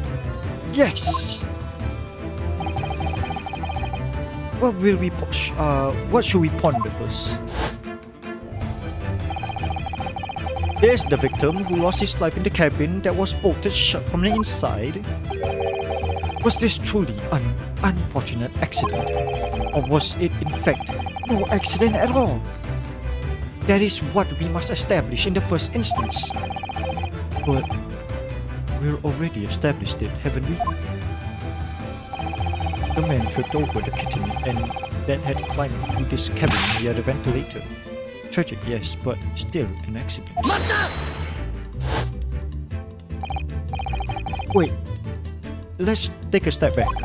It doesn't make sense that it's really what happened, does it? I'm going to have to ask you to spell it out for me, I'm afraid. Yes, it's starting to take shape now. There's a clear contradiction between the facts and Miss Pavlova's story here. The evidence is right here in Kazuma's cabin. It's undeniable. His death couldn't possibly have been a mere coincidence. Really?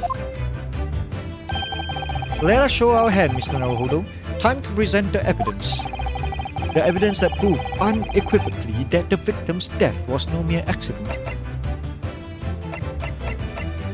What do you mean? What do you mean? No accident.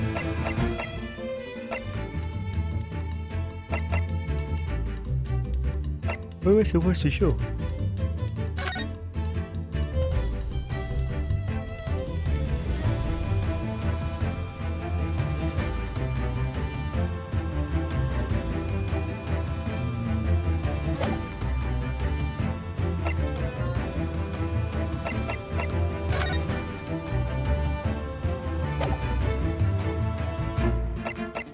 What?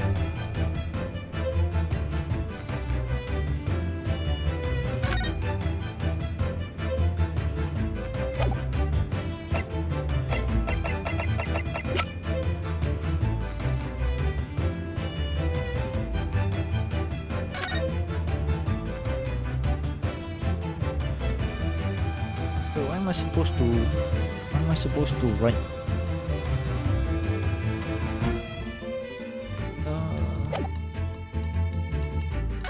Okay, so from 1:30 onwards, so 2 to 5:30. 2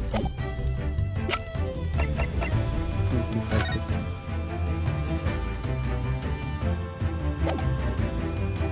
The report.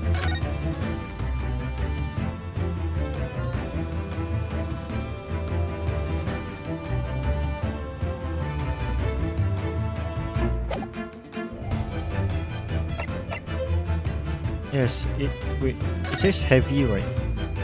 Strong blow to the area, yeah, strong blow. He can't just have fallen over. When you fall over, you may break some things, but it's not that strong. If he just fell onto something, you know, like to the back. Where is this one? Oh, no, it's not this one.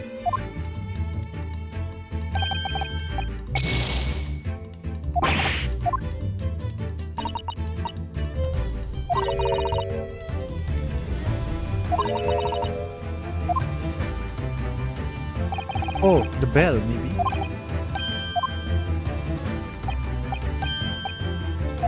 Oh, okay. Understand.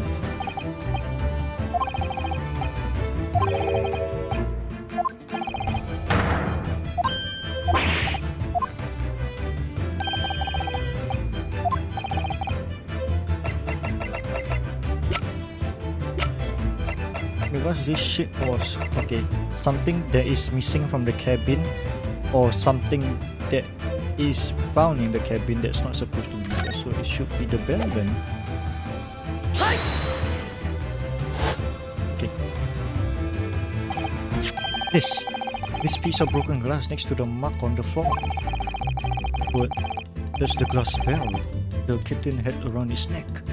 We already know all about it. It was broken in half when the victim tripped over the cat and fell. So, we already have a satisfactory explanation. Where is the flaw in that logic? Unfortunately, there is a very big flaw. A fatal flaw. What? This... If this really what happened, then how did one half of the bell end up back in this cabin? Ah! Yes. Remember that we found the other half of the glass bell in that waste paper basket? Would you care to explain that, Miss Pavlova? Oh no. That's not the only reason either. There's something else we found in Mr. Asogi's cabin. A remnant of something that couldn't have possibly been there. If that's what Miss Pavlova told us was true. What? So Susato-san has noticed it too then. Putting the piece of glass aside, there's something else that's given the truth away. Another piece of revealing the truth. This was not an accident, in other words.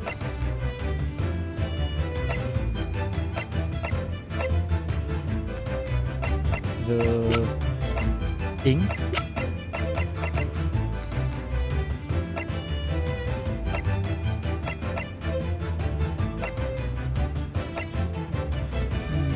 Ink.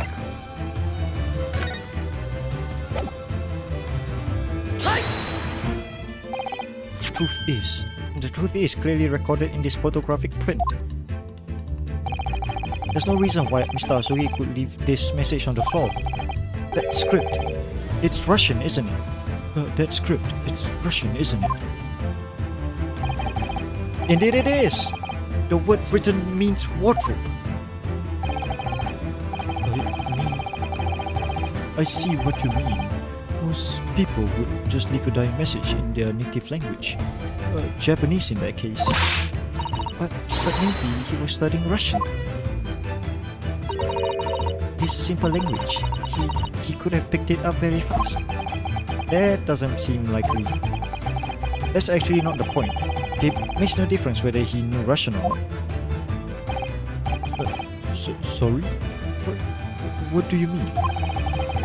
Exactly what I said before. There is no way that Mr. Asogi could have left this message on the floor. And the reason why is clearly explained in here. Damage to the cervical vertebrae resulting in instant death. Instant death. Oh. Which means, after the victim fell on the floor, he couldn't possibly have written anything, because he was already dead. Both these pieces of evidence clearly point to the same conclusion.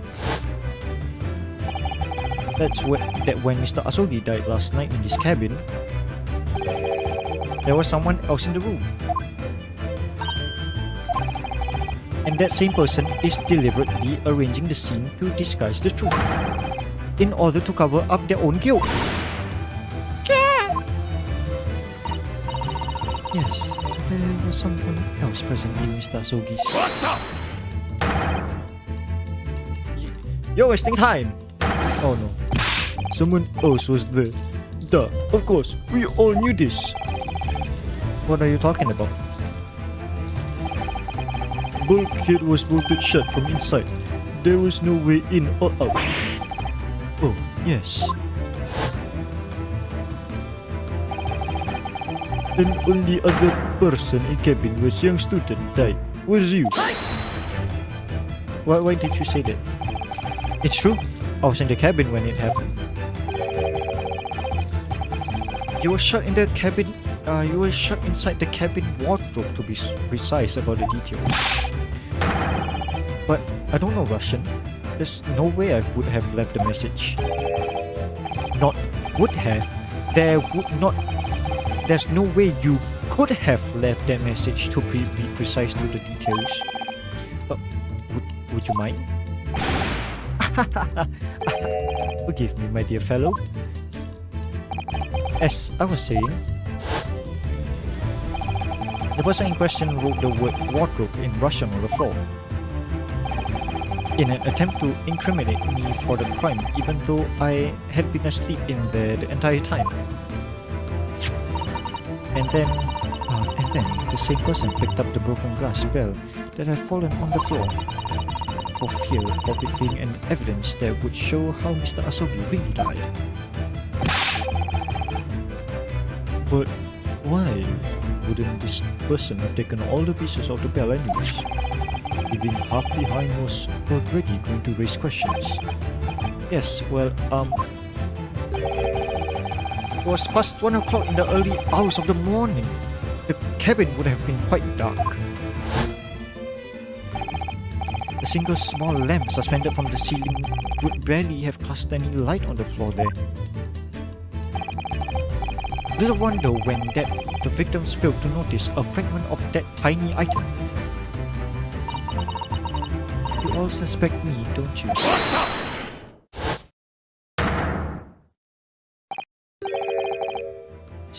Seaman Stroganoff. Nina is a woman of sea. She is daughter of strong sailor. 2 years ago, they noticed her dancing skill as she went away to join ballet company. But before, she was dancer on the ship, a member of ship's band. You do not accuse ship's angel of being criminal. Ah, so that's it. You say that when your young student died, Nina was there in his cabin. But that is not possible. I give my tooth.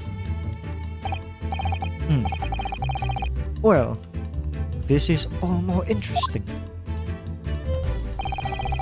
And why would you give your tooth, pray?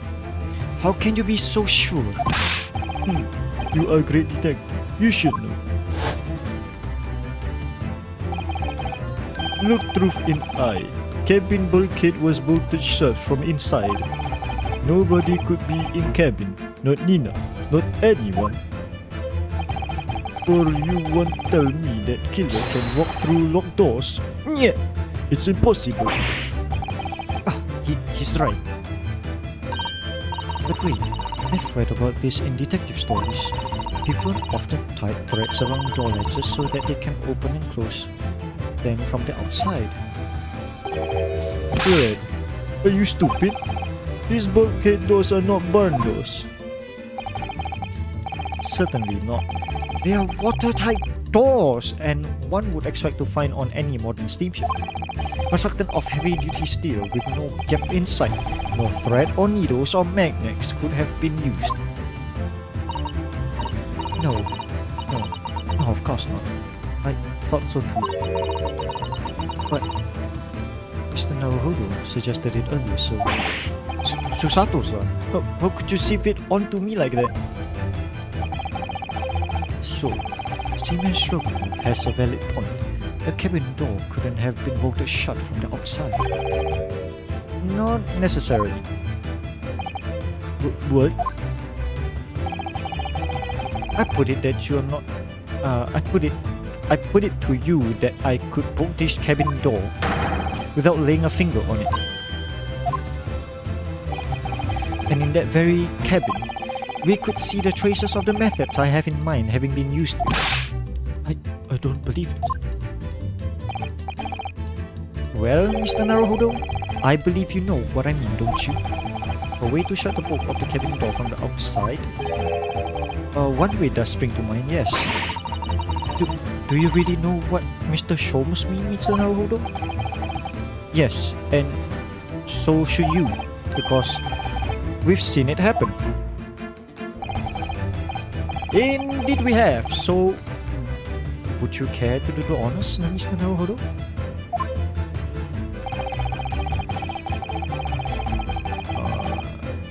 Okay. Can we go outside?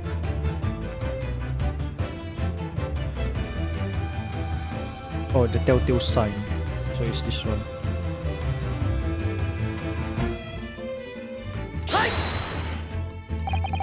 Look at the bookcase over there. See how all the books and things have been toppled over, yes? That must have happened when the ship made its emergency stop before. Yes, that's right. It's a very powerful vessel after all. When the engines are thrown in reverse, a violent jolt goes across the entire ship. Any small objects that aren't fastened down are bound to fall over. I believe, yes.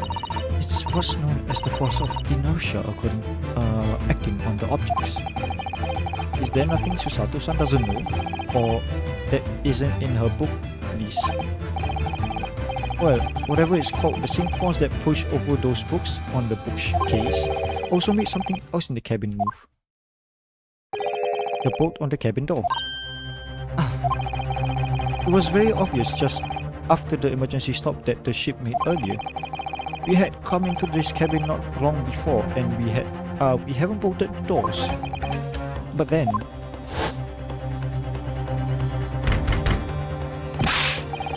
Hello? Is anyone there? Shout if you need assistance. Oh, that sounds like... Inspector Hosonaga. Oh yes. That's it. When the ship stopped suddenly, the boat flew across and locked the door. Yes, it's made of metal, but it's small and light enough to be moved by the ship's sudden change in speed. Or the force of inertia, if you want to call it. Or are you trying to say that last night, after Mr. Asogi was killed,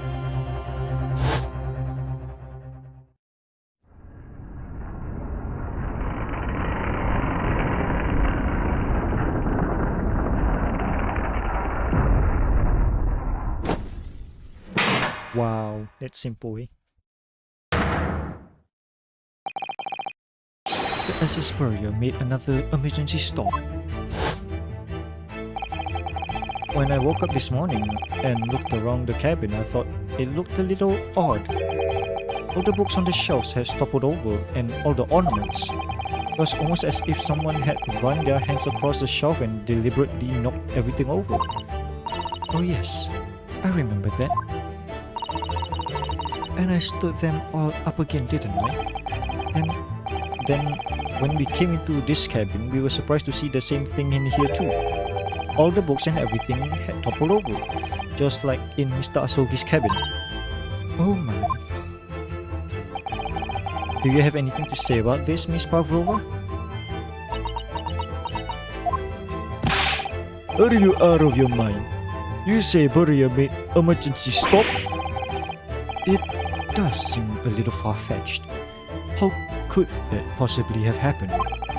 Unless you're saying that the culprit is actually someone from the engine room. Oh, but it's simple enough. Are you forgetting about the button in this passageway outside? Using to trigger the emergency alarm? Oh yes, of course.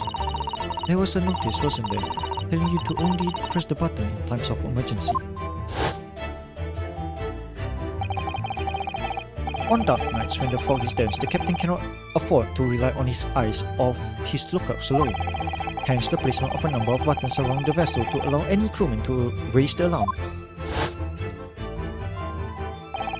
Sort of button. One is almost compelled to press to satisfy one's curiosity. What? It was you? When the button is pressed, two things happens in the interest of safety. The emergency alarm rings and the vessel comes to a complete stop. And indeed, it did a little earlier today.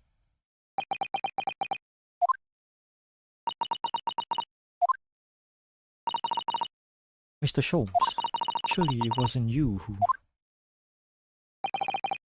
As I say, a button has but one purpose in life. To be pressed, whatever the occasion. He sounds almost proud of himself. How dare you mess with shit? I report you to Captain. You are in much trouble now. Now, I'm sure all that can wait until later. Let us not overlook the fact that we have now learned a valuable lesson. When the vessel makes an emergency stop, the bolt on the cabin door slides closed. So, what we must now consider, yes, it all comes down to one thing. Last night, after what happened to Mr. Asogi, did this ship make an emergency stop? Or did it not? You idiot. Doria is huge ship with many passengers. If we make emergency stop in middle of night, there would be chaos everywhere. What are your thoughts, Mr. Naruto? Well, it's certainly possible that some kind of emergency happened last night. We have evidence to support that idea. Really? What evidence, Mr. Naruto? Fascinating. Do show us, my good man. Which evidence promotes the theory that some emergency gripped this vessel last night? Did this one?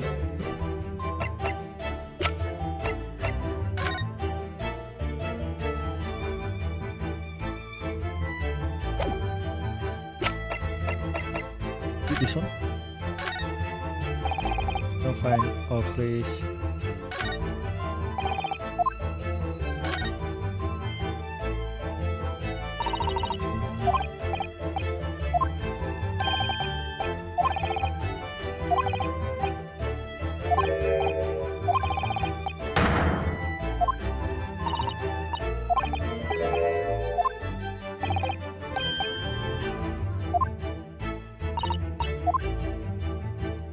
It's not this one. No.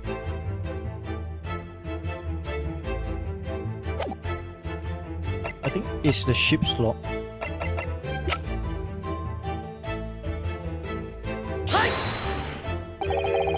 Jimmy Stroganoff, it's your duty to patrol the first class area of the ship, isn't that right? Yeah, that is correct.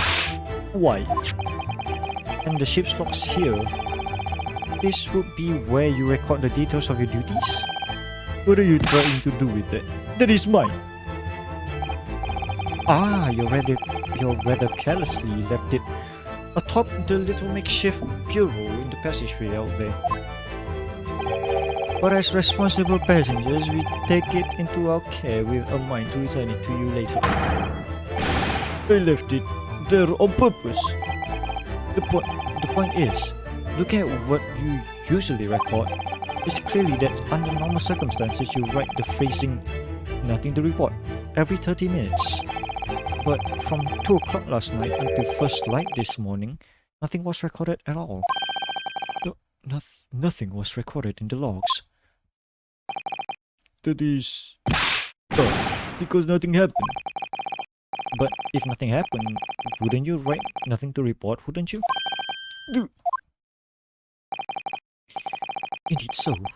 Indeed so. Which tells us that shortly after 2 a.m. something happened. Hereby I brought the SS Buria. Some significantly significant to make you forget to fill in the ship's log, in fact. Are you suggesting that the ships really did make an emergency stop in the middle of the night? Stop talking rubbish.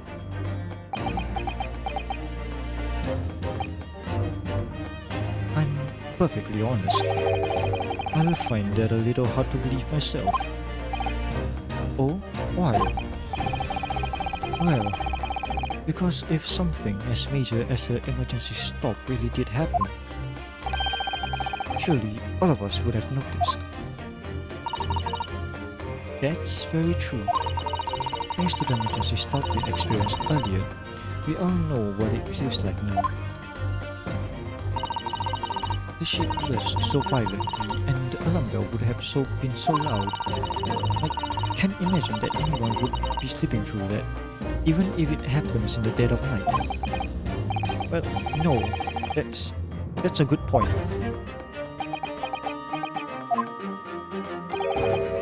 What of the trouble? Sorry? What do you mean? Your head, man. The throbbing on your head since this morning. We have all suffered with it. Ah! Oh. Yes. I have a headache. You're right. In fact, I haven't been feeling myself since I woke up today. Nor would I. My head has been feeling heavy ever since dawn. Yes, and you're all afflicted, haven't you? Just as I suspected. That's right. My head's been throbbing today too. And since eating dinner yesterday evening, everything has felt sort of hazy. I can't really remember anything that happened after I climbed back inside the wardrobe. Then the first thing I noticed this morning was that the throbbing pain in my head. I had already been dragged out of the wardrobe and had those handcuffs put on me by that point. Why didn't I wake up when all that was happening to me? Tell me, Mr. Naruhodo, you boarded this vessel as a stowaway, didn't you? Oh, well, yes. Sorry. The stowaway class of accommodation doesn't really include meals. What do you survive on? Well, Kazuma looked after me. He was always happy to share his meals. So you enjoyed some of the whole roast chicken dish that was served yesterday evening, I take it? Yes. In fact, I had all of it. Kazuma wasn't fond of chicken. Oh, really? So the victim didn't eat any of the chicken at all? That's right, he didn't even touch it. Is that relevant? My dear fellow, does that not strike you? Oh, Mr. Sholmes, do you mean to say that there was something wrong with the chicken? I do. No, really? Is that really true? The meal prepared for the passengers last night has been tampered with. Tampered with by the addition of sulfuric, designed to induce a very deep slumber in those who consume it. A sleeping drug? Do you mean whoever did this laced every meal with a sleeping drug so no one would notice the ship's emergency stop?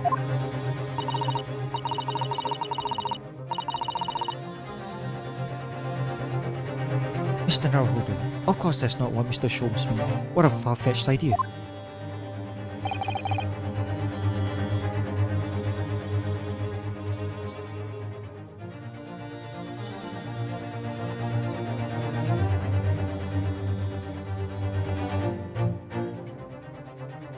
Precisely.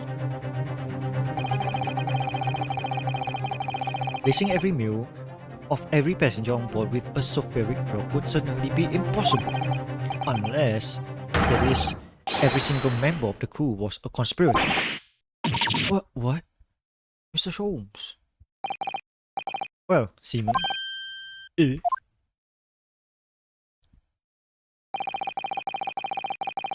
Sorry to say that any more deception is in this matter will get you nowhere.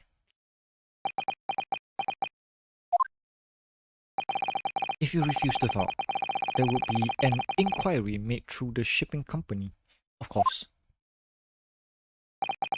And were that to happen, every member of the crew and captain himself will be hauled over the coals for aiding and abetting a renegade.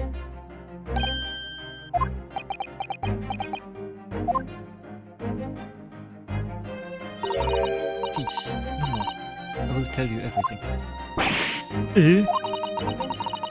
I cannot make problems like this for everyone anymore. The crewmen are your former comrades, I believe. Yes.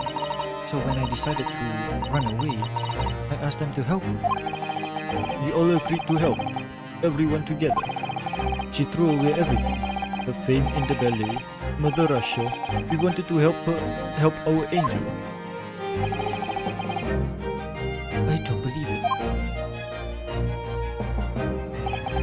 You are right. We put sleeping drug in chicken last night. Yes, I remember now. I did notice chewing on a lump of something strange and bitter at one point. Yeah, we couldn't make all drug. How do you say dissolve? Talk about heavy seasoning.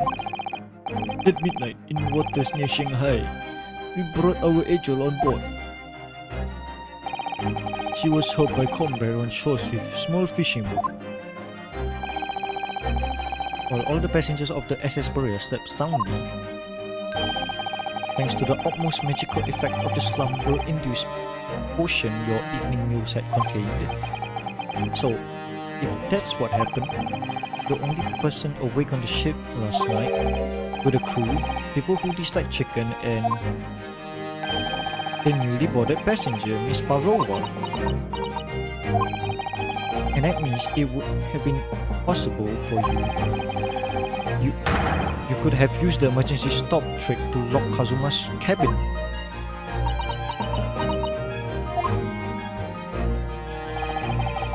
But how does that make sense? Surely every cabin would have been locked up in that case, and there would have been complete chaos. Oh? I wouldn't say so. What? Of course.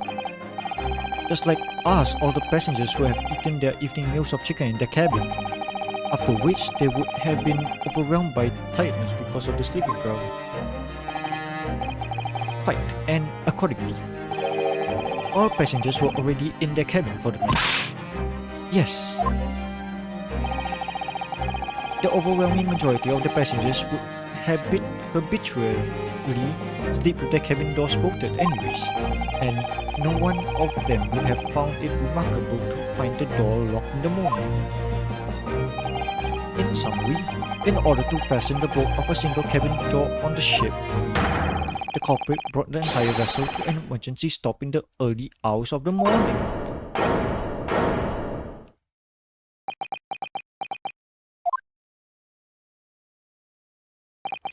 You have talked long enough and said many things. What is point? The point is what I said earlier.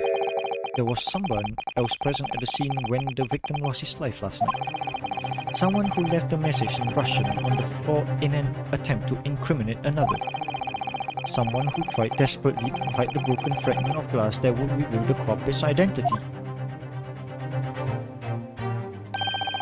And someone who abused the ship's emergency stop procedures in order to lock a door. All told, a busy night. But I don't know any of this. I'm just a little girl. Stop playing around, kid. You like to speak with your long English words and explain your clever ideas. But I am sailor, and sailors don't listen to long boring stories. We don't believe. Sailors like me, we trust only what we see with our eyes. A laudable trait. What? I'm quite on the same disposition, my good man. Observation to me is everything. Naruhodo. Oh, yes. Do you hear that? The accusatory cries of guilt of the wind. What? Accusatory cry of guilt. Sorry? You've lost me. Proof of the involvement, man. But you can't hear such a call with your ears. No. You must hear it with your own eyes, for observation is the basis of all deduction. What are you talking about? I believe the time has come for one final logical and reasoning spectacular to expose the truth. So, Mr. Naruhodo, your assistance, if you please. With what exactly, Mr. Sholmes? With observation, my dear fellow, just as I said, of these two prevaricators. Observation.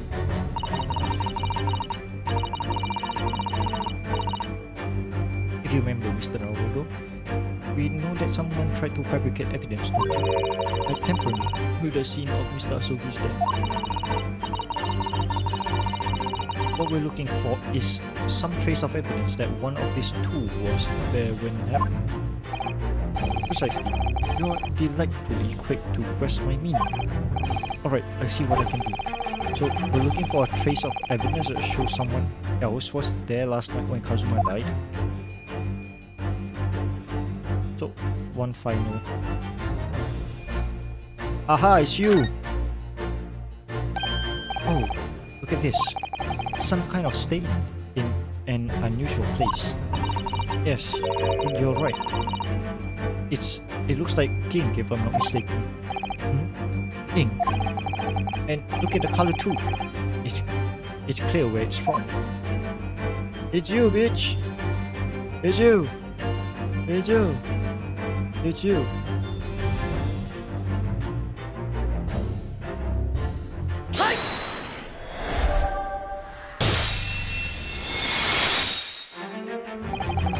Simon Stroganoff, you seem to have quite a large purple stain on the back of your white uniform there. Yes, I don't know where the dirt comes from. So nothing in particular comes to mind about the stain? What are you trying to say? It would appear that the significance of this stain has escaped your attention, Simon. Allow us to make it plain. It's a very large purple stain on the back of Seaman Stroganoff's uniform, and I think what made it is clear. Indeed it is.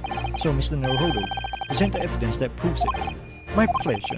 Right then, the evidence that proves what that stain on the back of Seaman Stroganoff's uniform really is. Is it, bitch? Wait. Is this?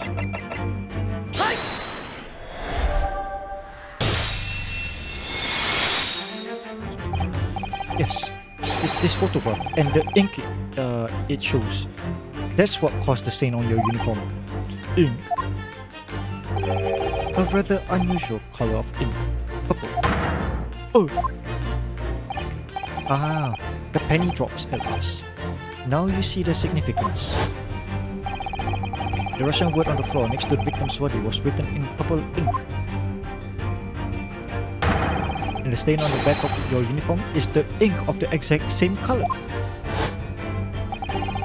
If the ink has been dried, it couldn't possibly have stained your uniform in that way. Which means you must have been present in the cabin moments immediately after the ink was spilled. Alright, yes. It was me. I did it. Everything. I arranged everything in that student's cabin to make it look like Wardrobe Man did it. Then I pressed button to make barrier do emergency stop and bolt cabin door shut. I did everything so no one would suspect our angel. If, please. Don't worry, Angel. Let me do talking. It was after 1 in the morning. I was on duty patrolling passageways. Then our angel came to me. She was white like sheet. If, please, you must help me. I went to her. The door to cabin door was open. When I looked inside, I saw a dead student boy on floor. What happened here?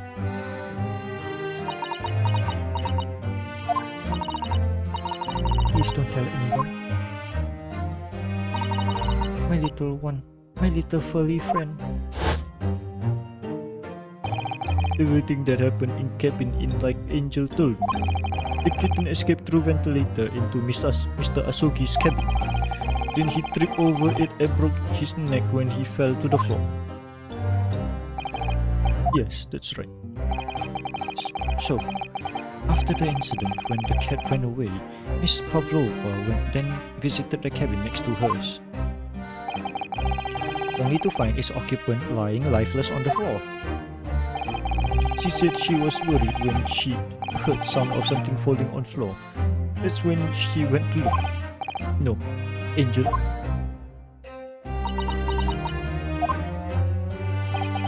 The door was not locked, so she opened to look, and you already know what happened after. There's just one thing, if you don't mind. What? When you went to Mr. Asogi's cabin, Miss Pavlova, was he already dead? Why? I already told you. When Nina opened door to student's cabin and looked inside, I was asking Miss Pavlova. Well, Miss Pavlova? Ah. Oh. Yes, that is right. I saw him. It was dark and he was wearing black, but he was on the floor, not moving. I was scared. I understand, and I believe you.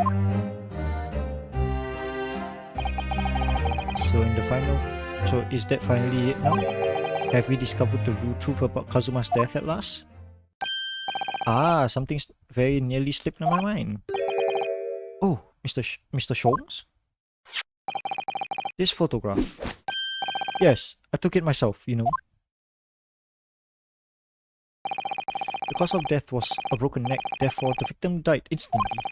And the unfortunate incident that precipitated these events, a kitten on which the victim stumbled. However, if those are the facts, there is one particular area in this photograph that seems to be somewhat unusual. What do you mean, unnatural? What are your thoughts on this matter, Naruhodo? Oh, well... If Kazuma tripped and fall, and by some stroke of terrible luck, broke his neck, which part of the photograph?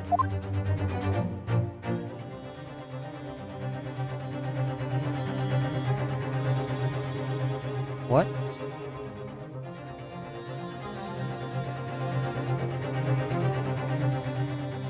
But from what? What did he fall out? Okay. I know that... Wait. Wait, do we know that he was written?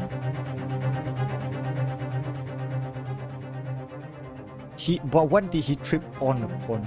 It was his neck, bro. What did he fall onto to break his neck?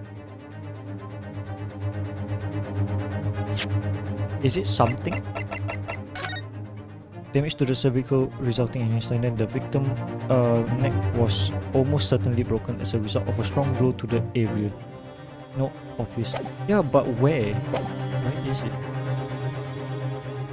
The neck area?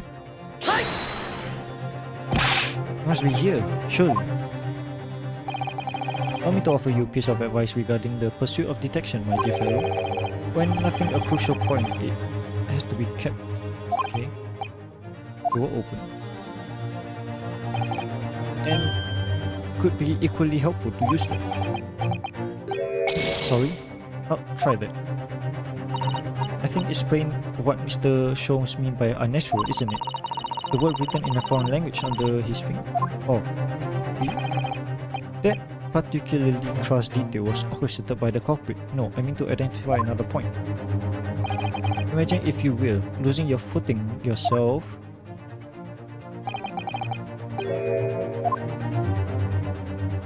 Why is his hands closed?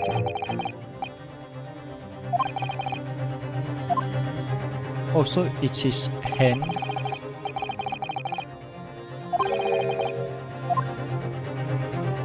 Why is his hand closed?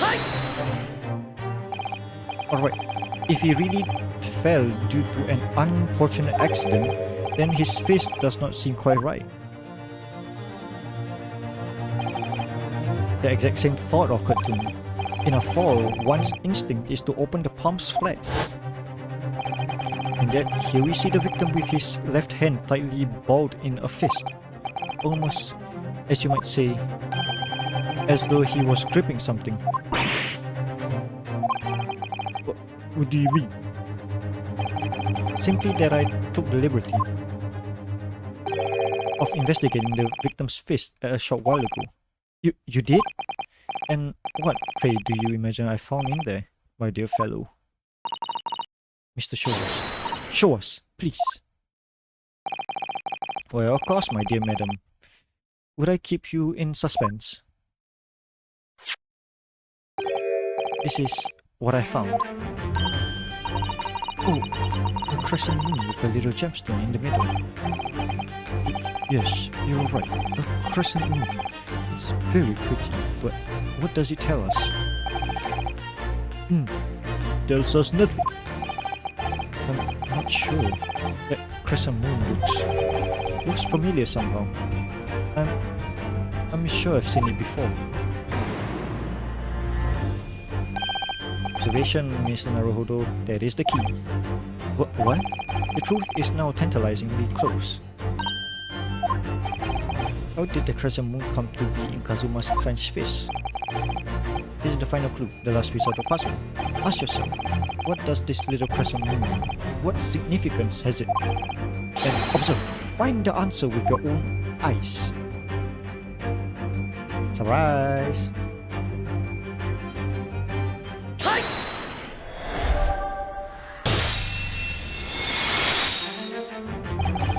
Miss Pavlova, on your ear there. I see you have a crescent moon as well. Oh! What? And on your other ear, there seems to be a crescent moon missing. The little link between it must have broken off, I suppose. No, the missing crescent moon was found in the victim's clenched fist. Clearly, there is only one logical conclusion. Wouldn't you agree, Mr. Naruhodo? Yes. Miss Pavlova, Mr. Asogi must have gripped that crescent moon and pulled it off your ear, perhaps just moments before he fell to the floor. In other words, last night in Mr. Asogi's cabin, you witnessed the moment when the victim fell with your own eyes. In fact, you're quite literally at arm's length from him. But then the question is, why did Mr. Asogi do that? Why did he pull your earring from your ear and hold it in his clenched fist during his final moments? Oh, no. Angel. No one can protect you now. Please, Miss Pavlova, tell us the truth. Last night, what did you do to Kazuma?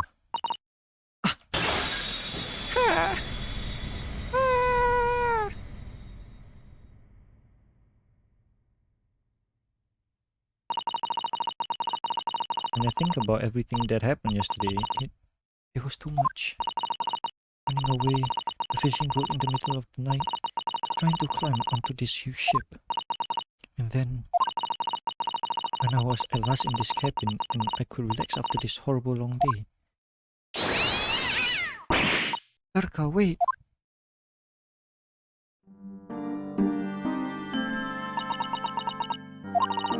I couldn't believe it when she disappeared through the ventilator. I tried to call her with a little whistle. I tried waving her favorite toy, but nothing worked. Arka wouldn't not come back.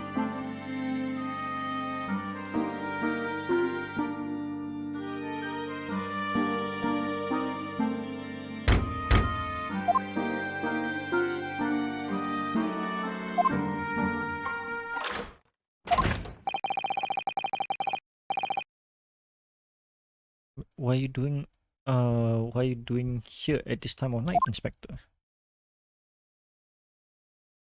Eh? Oh. I'm sorry. I thought it was a friend of mine.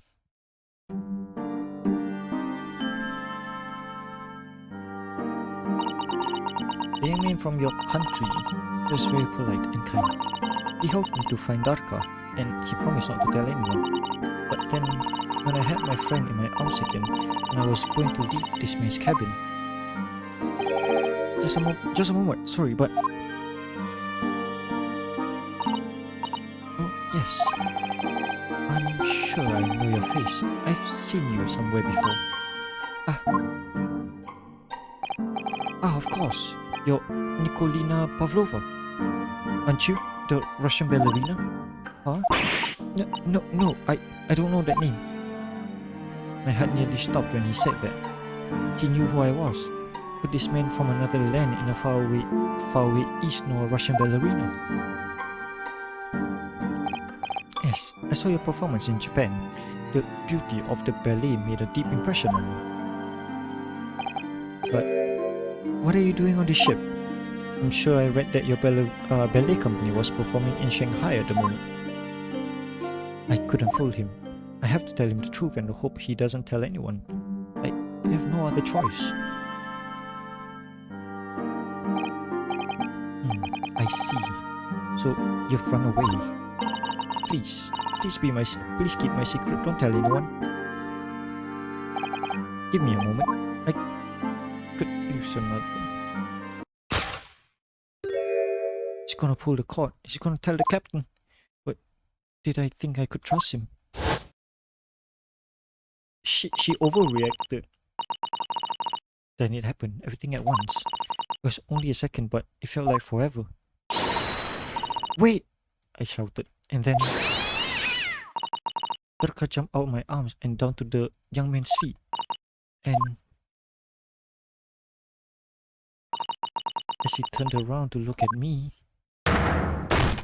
oh, he hit his. I pushed him. Oh, you pushed my friend. I'm gonna smoke you. I'm gonna smack you. I don't know why. I don't even know why I did it. I was just so scared. And I have to stop him from telling anyone about me.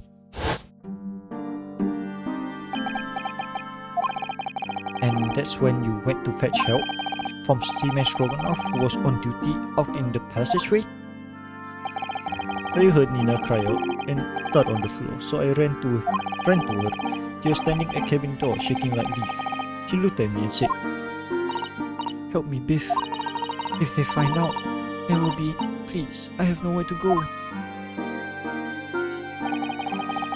So you decided to help. And that's when you arranged the things in Kazuma's cabin to look like I did it, so that no one would suspect the passenger in the cabin next door. Yes. I went into the cabin and looked around to make sure there was nothing to show Nina was there. And then I found Stowaway in wardrobe, still sleeping. Right, that's when he found me. So you worked out a plan to lay the blame on the Stowaway. I closed wardrobe's door and put back strange paper signs. Luckily for me, that's the only reason Susato-san started to believe me when I said I was innocent. I dragged young man's body to a good place and used ink that was spilled over to write on floor. I wrote, "So, garbage." I know that the word is okay. So that person would find So the person who found him would look inside wardrobe and found Stowaway. And tell me, what of the glass bell? It was by my feet, so I picked it up.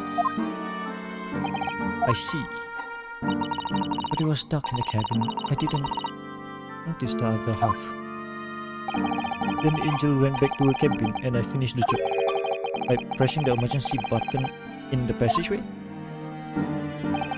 Yes.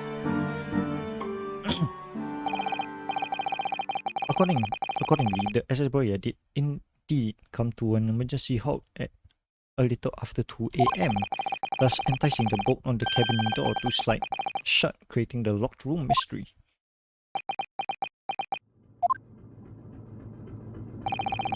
There's still one thing I don't understand, Miss Pavlova. Well, you said that you told Kazuma about the fact that you ran away from your homeland, and that's because you were worried he was going to tell the captain that you pushed him. Isn't that right? Yes. But even if he had pulled the bell cord and called for the captain on the ship, aren't you friends with every member of the crew? Why would that have been a problem? It was what he said first, then that made me scared. What he said first. What are you doing here at this late at night, Inspector? Oh, Inspector. I get it. Oh, I'm sorry. I thought it was a friend of mine. He said an inspector was his friend.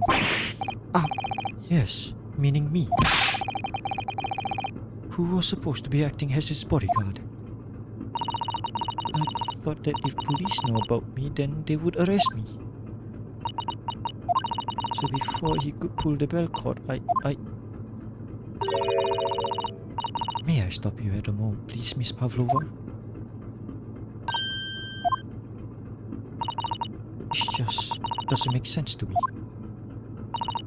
I mean, was Mr. Asogi really going to pull the bell cord? I don't know. What? What do you think, Mr. Naruhodo? Well, I'm not Kazuma, so I can't know for certain, but he was a man of his word. If he told you that he wouldn't give your secrets away, then he wouldn't have done. No, he was walking over to it. He was going to pull the cord. He was going to make them send me back. Well, Mr. Naruhodo, the day's work is not done yet, it seems. There is one more deduction to make. How long is this? I want to end it. What? Another deduction? Yes, what action was the victim really about to take at that moment? Can we determine whether the young man's gaze was directed?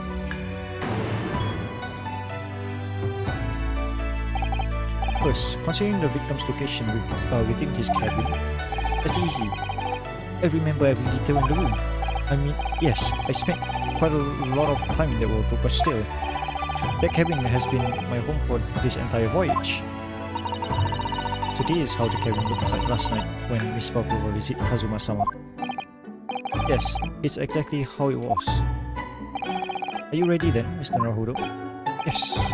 If there's one thing I've learned today, it's that a simple gaze can reveal all matters of truth. And not only that, in order to draw the right conclusion, you can't afford to be out by even a little bit when you're following the gaze to where it lands. So, when you turn away from Miss Pavlova, what exactly was Kazuma looking at? Where was he directed though?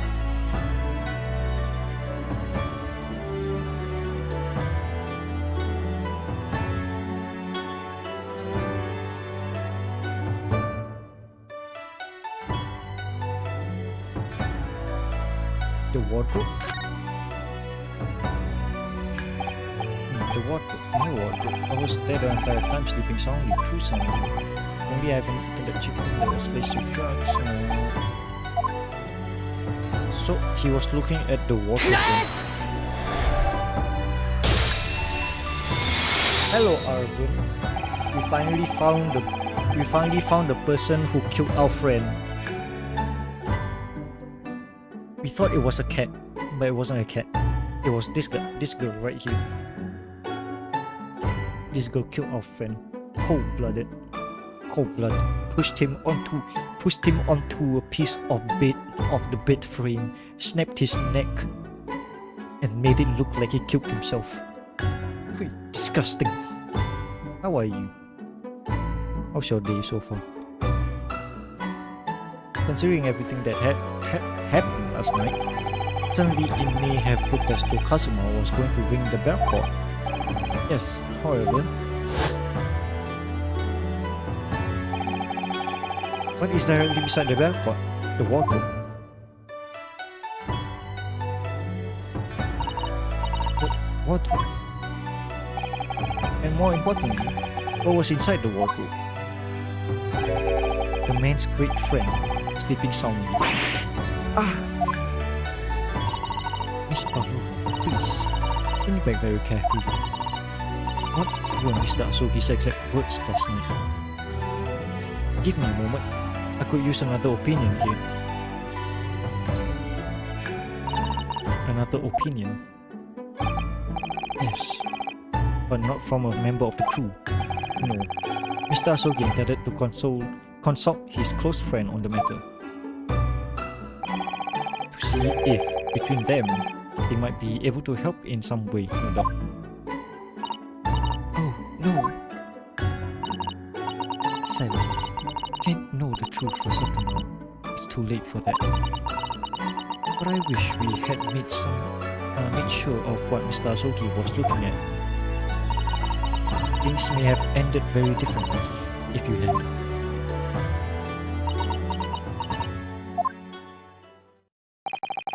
Miss Pavlova? I want to thank you for your for finally admitting the truth. But unfortunately, the truth is, a man lost his life because of what you did, and that will never change. I hope you'll never forget that. We're guilt-tripping her, man. I'm sorry. Really. I'm so sorry. What have I done?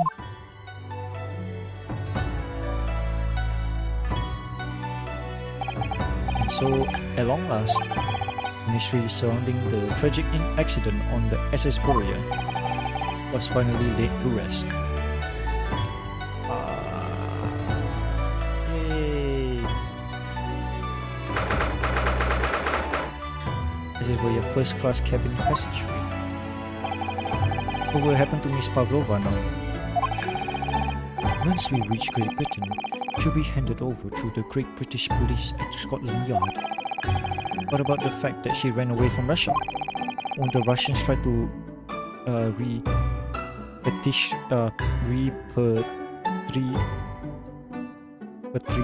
Well, I can't.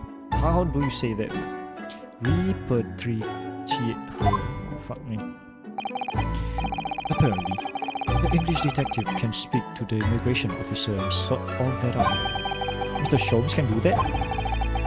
So, she won't be going back to Russia then? No, I don't think so.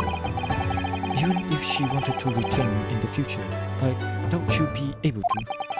She ran away, so now she's an exile for life. I see. I'm sorry. Seaman Stroganoff. I wanted to help our angel, no matter what. But I didn't think about you and how you lost a good friend. I will go with me now. I will go give myself to British police. It's kind of you. In the meantime, thank you for letting me go free again. Kazuma's death feels like a waste, but...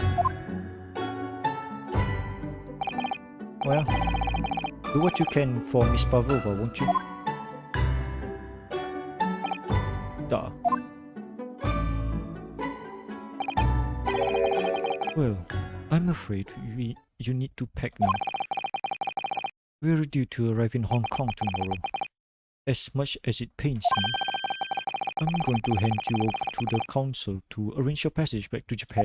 No, don't send me back to Japan. No, no.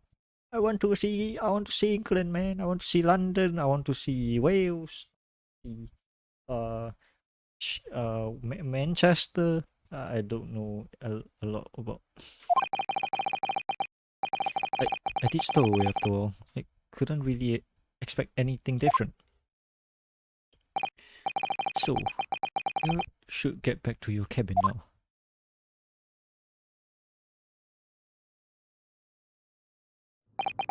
Looks like my study tour to Great Britain is over before it even began then. To think that only days ago Kazuma and I were laughing together about how we'll tear up the streets of London. That seems like a distant memory now. Oh? What's that? Is it someone weeping?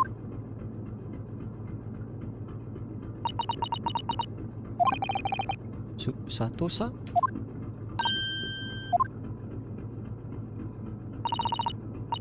Naruto-san, I didn't know you had returned.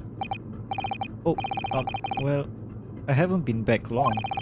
Inspector Hosonaga just told me I should pack, Ready to leave the ship tomorrow and all that?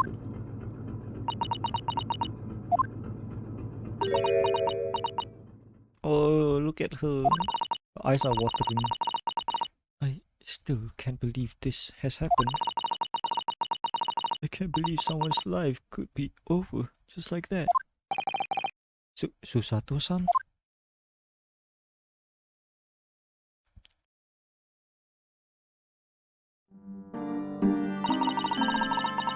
He had such a grand idea for this visit to Great Britain. So many dreams. And now they've been cruelly taken away, just as he has. I thought I could never forgive the person responsible.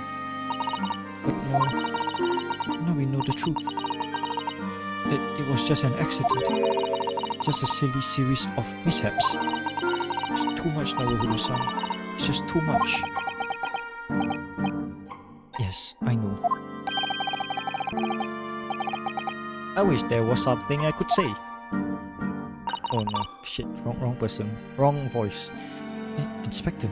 My duties was to see Asugi-san safely to Great Britain, but I failed, and caused his two closest friends great pain and suffering as a result. I've let everyone down, and I will do anything to make up for my terrible blunder. Nobody's blaming you, Inspector. What? Why do I still have handcuffs? What the fuck? Yo, I did it. What the fuck? I'm a free man. Huh?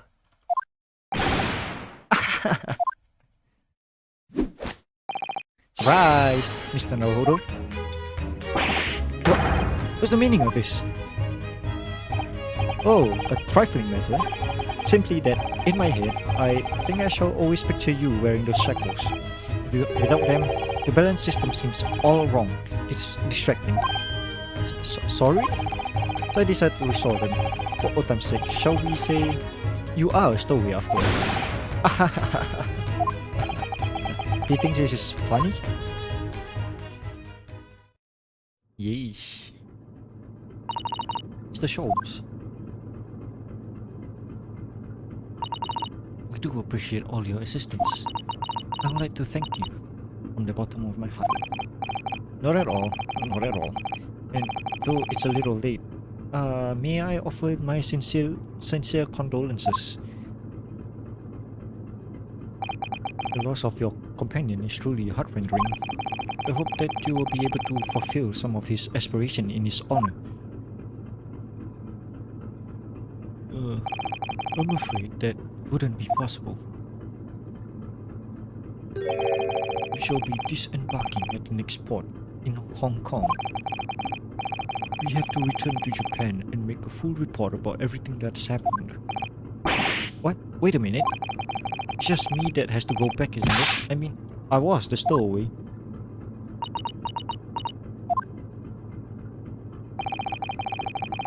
The terms of this study tour were negotiated by the Departments of Justice in both Great Britain and Japan.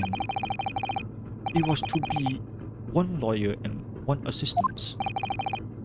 Was to be. In the light of Mr. Asugi's unfortunate death, I'm afraid the study tour can no longer go ahead. Oh no, I don't care for me, but... Oh, Susato-san. My dear fellows, the majority of the problems have an extremely simple solution, you know.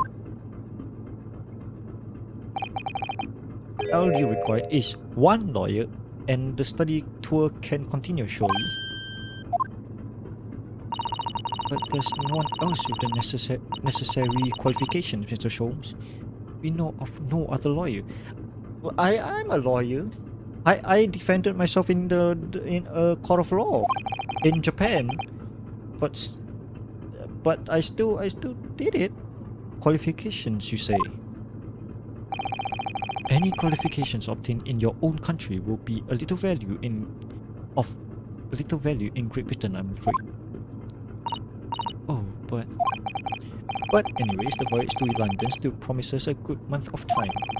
Ample opportunity, I would say, to find yourself another suitable lawyer. Yes. Miss Usato? Yes. Do you think perhaps I might be able to do it? Ah! But you're not a lawyer, Mr. Naruhodo. Oh, unless... Are you studying law? No, I'm not, but... Forgive me. I'm sorry. In that case, I don't think there's even a chance it could work. But as I say, there is still more than a month before we reach England's shore. Isn't that right, Mr. Naruhodo? Yes, I have a month in which I can study to learn what I must to become a lawyer in Great Britain. Mr. Naruhodo, that's ridiculous. Are you seriously just suggesting anyone could learn all of that in just 40 days? There's only one way to find out. I would work my fingers to the bones, Inspector, every single day. Will you let me try, at least? And if, by the time we reach Great Britain, I haven't learned enough to be recognized as a lawyer, I'll take whatever punishment is deemed appropriate. What? Why put yourself in such a difficult position? Or Kazuma. He said that there was something he had to do in Great Britain, and that he would sacrifice anything to make it happen. He was passionate about it. And tell all that passion just I can't let all that passion just come to nothing.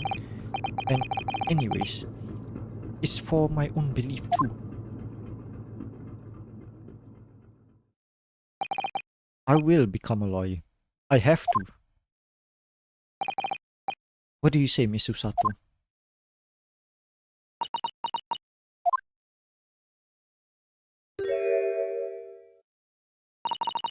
I think it's a wonderful idea. Thank you. So, what does our bespectacled inspector friend say? Are you serious? One lawyer and one assistant. The numbers are indisputable. No. This is madness. Yet fascinating, wouldn't you agree? Fascinating. Duty and rules are the dull routine of existence that all up here give us interest, give us fascination. Speak for yourself. Besides, qualifications are no measure of a man. What matters is his character, no? And you've witnessed ample evidence of this man's exemplary character today with your own eyes. From the early hours of this morning to this very moment now. Despite contending with the passing of his close companion and despite the accusation of guilt, this man has shown resourcefulness, intelligence, and above all, courage.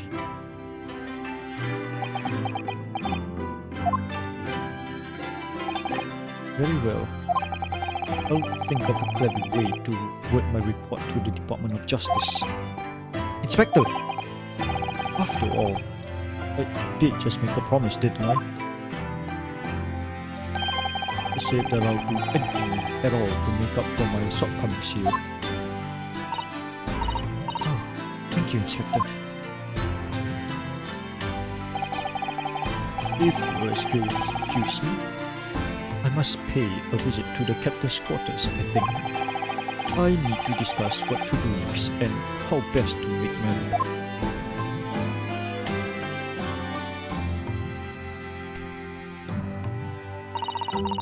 Are you really prepared to attempt this, Mr. Naruhodo?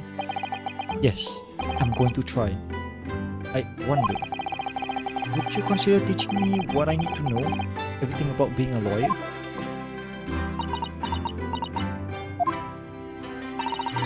I would be delighted to help you. I am a judicial assistant after all. Thank you! And, Mr. Naruhodo, I would like you to take charge of this. What? Me? Are you sure? I'm sure of it. what Kazuma-sama would have wanted. Its name is Kaoma. It's a great sword that's been in the Asogi clan for generations. Very well, I'll accept. I'll treasure it always.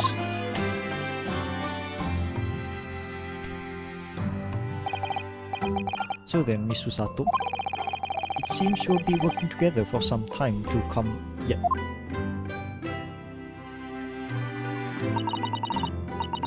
It will be an honor, Mr. Naruhodo. And for the next 40 days, I shan't grant you a single minute of freedom. We shall fill every spare moment with study. Yes! That's exactly what I need. But before we begin, I have an earnest favor to ask you to. Goodness, what is it? Please throw me to the ground. Oh, 3 times. What? I should never have doubted you. You are Kazuma-sama's closest friend. Of course you wouldn't have done anything to hurt him. That should have been obvious to me from the start. But I allowed suspicion to get the better of me. And no matter how upset I was feeling, it was completely unforgivable behavior. No, you were in shock. You just found out about me stowing away, and no, I won't let you make excuses for me. Whatever the circumstances, I should never have thrown you, and not just once, but 5 times. Ha! The number keeps creeping up, doesn't it? Please, you must. Just hold on to me and throw. Do it. Don't even think about it. No. I don't even know how. I've never thrown anyone in my life. Very wise, Mr. Naruhodo. It isn't a skill one acquires without considerable training. Oh, Mr. Sholmes. I observed your throwing technique several times with great interest. I confess, I was very much impressed. When did he see that? I presume that it will be a form of Japanese wrestling. Oh, well, in a way, it's not wrestling, but my own interpretation of an ancient jujutsu style. Apparently, it's called Susato Takedown. It leaves your head swimming, believe me. How beguiling. I'm a practitioner of the combative arts myself. I am a somewhat accomplished boxer. There goes again, dancing around again. I wonder if would be so kind as to instruct me the technique of your arresting throw? Yes, it will be an honor. And let us not delay. Shall not dally. Demonstrate, my dear madam. Oh, of course. Really, you're gonna throw me instead? Are you ready, Mr. Naruhodo? What is it me? Sorry? Hiya!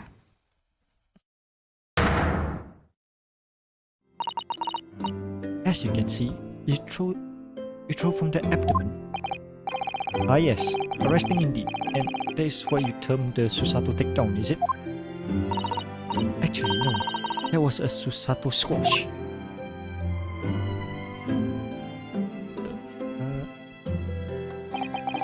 In my groggy state of consciousness, a scene from an evening recently spent with Kazuma flickered in my mind.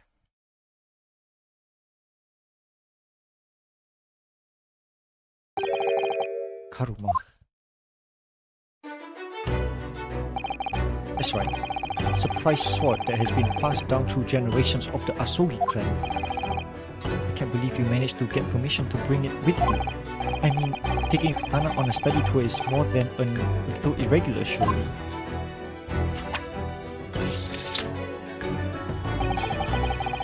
A Japanese man's soul is his soul. Ryunosuke, I can't be parted from my katana. Irma guided me. I truly believe that. So its name compels its ruler to slice evil in two? Not that you would need much compelling. Oh, on that subject, there's something very important that I have to do in Great Britain, and I'll sacrifice anything to make it happen. I'll appreciate you seeing it through with me. Of course, I will. Whatever it is, I'll see it through the end with you. I knew you wouldn't let me down. That important thing he had to do.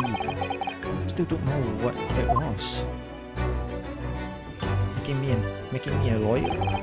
But I'm going to see that place for myself and work it out. In Great Britain's capital, London.